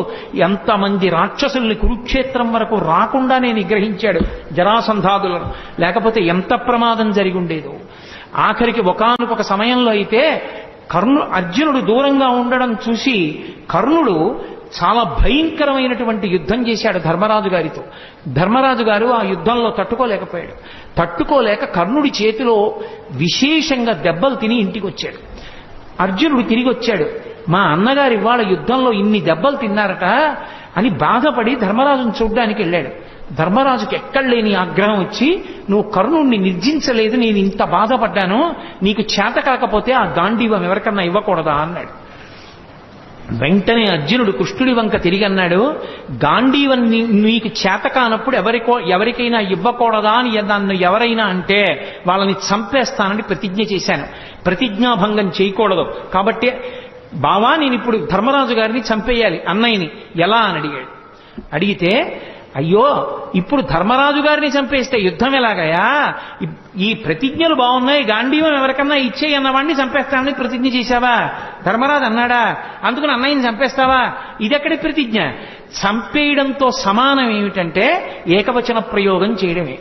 గురువుని కాని, తండ్రిని కాని, అన్నని కాని ఏకవచన ప్రయోగం చేస్తే, అంటే గౌరవం తప్పించి ఏకవచన ప్రయోగం చేస్తే, ప్రత్యేకించి గురువుని చంపేసిన పాపం వేయడానికి ఎప్పుడేస్తారంటే ఏకవచన ప్రయోగం చేస్తే. అందుకని ఏకవచన ప్రయోగం చెయ్యి, నువ్వు అని మాట్లాడితే నువ్వు ధర్మరాజుని చంపేసినట్టే, అక్కడతో వదిలిపెట్టేసేయని. ధర్మరాజుని నువ్వని సంబోధించి మాట్లాడాడు అర్జునుడు, కాబట్టి నువ్వు అన్నయ్యని చంపినట్టే, ఇంకా వదిలిపెట్టేసేయన్నాడు. మళ్ళీ అన్నాడు, నేను అన్నయ్యని చంపేసిన పాపం మూట కట్టుకున్నాను కాబట్టి నాకు ఈ దిక్కుమాలిన యుద్ధం వద్దు, నేనే చచ్చిపోతానన్నాడు. మళ్ళీ ఇదోటి మొదలెట్టావా? ఇప్పుడు నువ్వు చచ్చిపోతే ఎలా యుద్ధం జరుగుతుంది రా నాయనా అన్నాడు. అన్నయ్యనంత మాట అన్నాను, అన్నయ్యని చంపిన పాపం నా ఖాతాలోకి వచ్చింది కాబట్టి నేను చచ్చిపోతానంతే. ధర్మరాజునంత మాట అన్నాక ఇంకా నేను యుద్ధం చేయను అన్నాడు. ఇప్పుడు నువ్వు చచ్చిపోయినంత పని చెయ్యాలంటే ఒకటే, నిన్ను నువ్వు పొగుడుకో చచ్చిపోయినట్టే అన్నాడు. అంటే అప్పుడు అర్జునుడు తనని తాను పొగుడుకున్నాడు. ఇప్పుడు నువ్వు చచ్చిపోయినట్టే. ఎవరైనా వాణ్ణి వాడు పొగుడుకుంటే వాడు చచ్చిపోయినట్టే, కాబట్టి ఇప్పుడు నువ్వు బ్రతికినట్టు అన్నాడు. అప్పుడు మళ్ళీ యుద్ధానికి తీసుకొచ్చాడు అందరినీ. ఒకసారా, రెండు సార్లా, ఎన్నిసార్లు? ఆఖరికి యుద్ధం అంతా అయిపోయింది. యుద్ధం అంతా అయిపోయిన తర్వాత నదీ తీరానికి తీసుకెళ్లి రథాన్ని నిలబెట్టి, బావా నీకు సంబంధించినటువంటి యుద్ధ పరికరాలన్నీ తీసుకుని రథం దిగి దూరంగా వెళ్ళిపో అన్నాడు. అర్జునుడు కిందకి దిగిపోయి అన్నీ తీసుకుని దూరంగా వెళ్ళిపోయి నించున్నాడు. కృష్ణ పరమాత్మ స్వామి హనుమని వెళ్ళిపోమన్నారు పతాకం మించి. రథాన్ని ఆవహించి ఉన్నటువంటి సమస్త భూతములను వెళ్ళిపోమన్నారు. వెళ్ళిపోమ్మని కృష్ణ పరమాత్మ రథంలోంచి కిందకి దూకారంటే రథం భగ్గున కాలిపోయింది. అడిగాడు అర్జునుడు, బావా ఇదేమిటి రథం ఇలా కాలిపోయిందని అడిగాడు. నాయనా ఇది ఎప్పుడో కాలిపోయింది. భీష్మ, ద్రోణ, కర్ణ మహావీరులు ప్రయోగించినటువంటి బాణ పరంపరలకి ఈ రథం కాలిపోయింది. నువ్వు కాలిపోతావని దీన్ని కాలిపోకుండా ఆపాను. ఇప్పుడు ఇక యుద్ధంలో విజయం సాధించావు కాబట్టి ఈ రథాన్ని కాలిపోవడానికి అనుమతించాను. కాబట్టి బావా రథం కాలిపోయిందన్నాడు. నిజంగా కృష్ణ పరమాత్మ యొక్క అండే పాండవులకు లేకపోతే గెలవగలరా? మహానుభావుడు యుద్ధంలో నిలబడ్డాడు కాబట్టి రక్షించాడు. అన్న బలరాముడే భీమసేనుండి చంపుతానన్నప్పుడు కాపాడాడు. ఆఖరికి యుద్ధం అంతా అయిపోయిన తర్వాత 9 కొడుకుల్ని భీముడే చంపాడన్న కారణం మీద భీముణ్ణి ఉరే నాయన దగ్గరకు రారా కౌగిలించుకుంటానన్నాడు ధృతరాష్ట్రుడు. పాపం అమాయకంగా వెళ్ళిపోతున్నాడు భీమసేనుడు. చెయ్యి పట్టుకుని వెనక్కి లాగి, బావా నీకు తెలియదు కాసేపు పక్కనుండని ఇనప భీముని యొక్క విగ్రహాన్ని చేయించాడు. ఆ విగ్రహాన్ని దగ్గరికి జరిపాడు. ఆ ధృతరాష్ట్రుడు వచ్చి, ఆయన బాహుబలం అటువంటిది, గట్టిగా కౌగిలించుకున్నాడు. ఆ భీముడి విగ్రహం పిండైపోయి కింద పడిపోయింది. అయ్యో భీమా చచ్చిపోయావా నాయనా అని దొంగేడుపు మొదలెట్టాడు. నువ్వు ఎడవక్కర్లేదులే, భీముడు బ్రతికే ఉన్నాడు, ఇప్పటికీ నీకు బుద్ధి రాలేదా అని మాట్లాడాడు. లేకపోతే ఏమైపోను, గాంధారి పంచపాండవుల్ని శపించాలనుకుంది. ఒక్కొక్కళ్ళని పిలిచి మాట్లాడితే హడిలిపోయి పారిపోయారు ఒక్కొక్కడు. చిట్ట చివర ధర్మరాజుని పిలిచింది. అమ్మ తప్పు చేసిన పిల్లాడిని పిలిస్తే, అమ్మా కొట్టినా నీ ఇష్టం, చంపినా నీ ఇష్టం అమ్మా, తప్పు చేశానండి కాళ్ల మీద పడిపోతే ఏమీ చేయలేని తల్లిలా ధర్మరాజు వచ్చి గాంధారి కాళ్ల మీద పడిపోతే పెద్ద నిట్టూర్పు విడిచింది. ఆ నిట్టూర్పు విడిచినప్పుడు ఆవిడ కళ్ళకి కట్టుకున్న బట్ట జారింది. జారినందుకు ఆవిడ కళ్ళల్లోంచి వచ్చినటువంటి కాంతి ఆ ధర్మరాజు గారి పాదాల వేళ్ల మీద పడింది. ఆయన వేళ్లు కాలి బొబ్బలెక్కిపోయాయి. అంతటి తీవ్ర దృక్కులతో చూసింది. చిట్ట చివరికి పాండవులను రక్షించినందుకు గాంధారి వలన కృష్ణ పరమాత్మ శాపం పొంది అవతార పరిసమాప్తి చేశారు. భక్తపరాధీనుడై మహానుభావుడు ఎంతమందిని రక్షించాడో. అందుకే భీష్మాచార్యుల వారు భాగవతంలో స్తోత్రం చేస్తూ, త్రిజగన్మోహన నీలకంతితను ఉద్దీపింప ప్రాభాత నీరజబంధు ప్రభమైన చేలముపయిన్ రంజిల్ల. ఆయన వచ్చినప్పుడు ఎంత అందంగా ఉంటుందంటేట కురుక్షేత్రంలో యుద్ధానికి, త్రిజగన్మోహన నీలకాంతితను ఉద్దీపింప, 3 లోకములు కూడా ఆకర్షింపబడేటంతటి అందమైనటువంటి నీలమేఘ ఛాయతో ఉంటాడు. తను ఉద్దీపింప ప్రాభాత నీరజ బంధు ప్రభమైన చేలము పయిన్ రంజిల్ల, నీలాలక వ్రజ సంయుక్త బంధుర సేవ్యమై విజృంభింప మా విజయుంచేరుడు వన్యకాడు మది నావేశించు నెల్లప్పుడు అంటాడు. ఆ ప్రాభాత నీరజ బంధు ప్రభమైన అంటే తామర పువ్వులకు మిత్రుడైనటువంటి ప్రభాతకాల సూర్య భగవానుడి యొక్క కాంతి ఎలా ఉంటుందో అటువంటి చేలమును కట్టుకున్నటువంటి వాడు. అటువంటి కృష్ణుడు అర్జునుడి రథం మీద కూర్చుని సారథ్యం వహించాడు కాబట్టి బ్రతికాడు. అదిగో ఆ భక్తపరాధీనుడైన కృష్ణుడున్నాడే, ఆయన నన్ను రక్షించుగాక అని చెప్పుకున్నాడు. హయరింకాముఖ ధూళి ధూసర పరిన్యస్తాలకోపేతమై రయజాత శ్రమతోయ బిందుగితమై రంజిల్లు నిమ్మోముతో జయము పార్థునకిచ్చు వెట్కనని నా శస్త్రాహుతించాలనొచ్చియు బోరించు మహానుభావు మదిలో చింతింతు నశ్రాంతమున్నంటాడు. ఆయన కర్మ ఎదురుగుండా సారథ్యం చేసేటప్పుడు యుద్ధం జరుగుతుంటే మాట వినపడదు. రథం ఇటు పోనీ అని చెప్పడానికి చేతిలో ధనస్సు ఉంటుంది, బాణం ఉంటుంది. అప్పుడు రథి వెనకాతల ఉన్నవాడు సారథిని పిలవాలంటే కాలెత్తి డొక్కలో పొడుస్తాడు. పొడిస్తే వెనక్కి తిరిగి చూడాలి. ఆయన కర్మ కాలి చేశాడా సారథ్యం. హయరింకాముఖ ధూళి ధూసర పరిన్యస్తాలకోపేతమై, ముందు గుర్రాలు పరిగెడుతుంటే వాటి మించి పైకి రేగినటువంటి ధూళి ఒంటిని పట్టేస్తే చెమటలు పట్టి మట్టి అంటుకున్నవాడై, అయినా కూడా జయము పార్థునకిచ్చు వెట్కనని నా శస్త్రాహుతించాలనొచ్చియు బోరించు మహానుభావు మదిలో చింతింతున శాంతము అన్నాడు. నేను అన్ని అస్త్రాలు ప్రయోగిస్తుంటే వాటి ధాటికి తట్టుకుని ముందు సారథి మీద వేస్తుంటే సారథికి తగులుతాయి కాబట్టి వెనక అర్జునుణ్ణి రక్షించడానికి నా బాణములను ఎదుర్కొన్న కృష్ణుడున్నాడే, ఆయన నా మనస్సుని ఆవేశించుగాక. అలాగే మహానుభావుడు ఒక సూర్యుండు సమస్త జీవులకు తానొక్కొక్కడైతోచు పోలిక ఏ దేవుడు సర్వకాలము మహాలీలన్ నిజోత్పన్న జన్య కదంబ హృత్సరోరుహములన్ నానా విధానోరూపకుడయ్యొట్టు ఈశ్వరుని ప్రార్థింతు నశ్రాంతమున్ అంటాడు. ఒక్క సూర్యుడు ఒక్కొక్కళ్ళకి ఒక్కొక్క సూర్యుడిగా కనపడినట్టుగా ఉండి అందరినీ రక్షించేటటువంటి పరమాత్మ రాశీభూతమై కృష్ణుడిగా అర్జునుడి రథం మీద కూర్చుని యుద్ధం చేశాడే, ఆయన మమ్ము రక్షించుగాక. అసలు కృష్ణావతార ఘట్టంలో పతాక స్థాయి భీష్మాచార్యుల వారితోటి. ఎందుచేత అంటే సర్వసైన్యాధిపత్యం భీష్మాచార్యుల వారికి ఇచ్చారు. ఈ పద్యంతో నా ఉపన్యాసాన్ని పూర్తి చేస్తాను. ఇటు సర్వసైన్యాధిపత్యం భీష్మాచార్యుల వారిది, అటు కృష్ణుడు ఏ ప్రతిజ్ఞ చేశాడని అడిగాడు భీష్ముడు. ఆయుధం పట్టట, కేవలం సారథ్యం మాత్రమే చేస్తాట, అలా ప్రతిజ్ఞ చేశాడన్నారు. ఓహో, అలా ప్రతిజ్ఞ చేశాడా? కృష్ణుడు పరమాత్మ అని భీష్ముడికి తెలుసు. భీష్ముడు అన్నాడు, నేను ప్రతిజ్ఞ చేస్తున్నాను, నేను కృష్ణుడి చేత ఆయుధం పట్టిస్తానన్నాడు. భక్తుడు నెగ్గాల, పరమేశ్వరుడు నెగ్గాల? యుద్ధం వచ్చింది, కృష్ణుడు ఆయుధం పట్టడుగా. భీష్మాచార్యుల వారు యుద్ధం చేస్తున్నారు. కృష్ణుడి చేత ఆయుధం పట్టిస్తే భీష్ముడు నెగ్గుతాడు, కృష్ణుడు ఆయుధం పట్టకపోతే కృష్ణుడు నెగ్గుతాడు. భగవంతుడా భక్తుడా ఇద్దరికీ వేదిక కురుక్షేత్రమైంది. భీష్మాచార్యుల వారు విపరీతంగా బాణ పరంపర విడిచిపెట్టేస్తున్నారు. తట్టుకోలేకపోతున్నాడు అర్జునుడు. వెనక్కి తిరిగి చూశాడు కృష్ణుడు, పూచిన మోదుగు చెట్టును కొట్టినట్టు కొట్టేస్తున్నాడు. రక్తం కారిపోతోంది అర్జునుడికి. అంతే, మరిచిపోయాడు తన చేసిన ప్రతిజ్ఞ. కుప్పించి ఎగసిన కుండలం బులకాంతి గగన భాగం బెల్ల కప్పికొనగా ఉరికిన నోర్వక నుదరంబులో నున్న జగముల వ్రేగున జగతి కదుల చక్రంబు చేబట్టి చనుదించురయమునపై నున్న పచ్చని పటముజార నమ్మితి నాలావు నగుబాటు చేయకు మన్నింపుమని క్రీడి మరల దిగువ కరికి లంఘించు సింహంబు కరణి మెరసి నేడు భీష్ముని చంపుదు నిన్ను కాతు విడువు మర్జున యటంచు మద్ది శిఖవృష్టి తెరలి చనుదించు దేవుండు దిక్కు నాకు అని చెప్పుకున్నాడు భీష్మాచార్యుల వారు. ఎవరు నాకు దిక్కు అంటే చెప్పాడు. అదిగో ఆ రోజున నేను బాణ పరంపరలు విడిచిపెడుతుంటే అర్జునుడు తట్టుకోలేకపోతే ఎక్కడ అర్జునుడు కింద పడిపోతాడోనని అర్జునుణ్ణి రక్షించుకోవడం కోసం తను ఆయుధం పట్టనన్న ప్రతిజ్ఞని కూడా మర్చిపోయి పగ్గాలు విసిరి పారేసి రథం మించి కిందకి దూకేస్తే కుప్పించి ఎగసిన కుండలం బులకాంతి గగన భాగం బెల్ల కప్పికొనగా ఆ దూకినప్పుడు కృష్ణుడి కుండలములు ఇలా ఊగితే వాటి కాంతి ఆకాశాన్ని కప్పేసింది. ఆయన కడుపులో ఉన్నటువంటి జగములన్నీ ఇలా ఊగిపోతే కోపంతో ఆయుధం పట్టనన్నవాడు చక్రం పట్టుకుని పరిగెత్తుకొచ్చేస్తుంటే పైనున్న పచ్చని పటముజార వేసుకున్న చటి ఆ ఉత్తరీయం జారి కింద పడిపోతుంటే నమ్మితినాలా ఉనగుబాటు చేయకు మన్నింపుమని క్రీడి మరల దిగువ.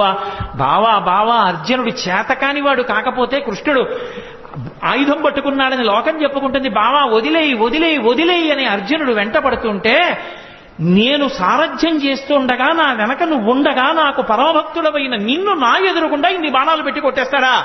చంపేస్తాను ఇవాళ భీష్మాచార్యుల వారిని ఏమనుకుంటున్నాడోనని కరికి లంఘించు సింహంబు కరణి మెరసి నేడు భీష్ముని చంపుతూ నిన్ను కాతు విడువు మర్జున యటంచు మధ్య శిఖవృష్టి తెరలి చనుదించు దేవుండు దిక్కు నాకు. అర్జున విడిచిపెట్టవాయా? ఏమిటి మాట్లాడుతున్నావు? నేనుండగా నిన్ను చంపుతాడా? ఏమిటా బాణాలేయడం?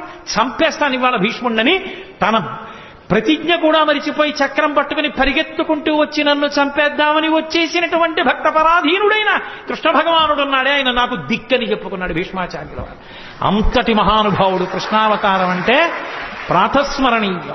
ఆ కృష్ణ భగవానుణ్ణి తలుచుకుంటే చాలు జగదాచార్యుడు. ఎన్ని యుగాలైపోయినా కూడా లోకానికి జ్ఞానాన్ని పెంచిపెట్టడానికి భగవద్గీతనిచ్చినటువంటి మహానుభావుడు, అనుగీతనిచ్చినటువంటి మహానుభావుడు. అంతటి కృష్ణ పరమాత్మ, అంత గొప్ప అవతారం, పరిపూర్ణావతారం. అటువంటి కృష్ణావతారం తర్వాత వచ్చినటువంటి అవతారం కల్కి అవతారం.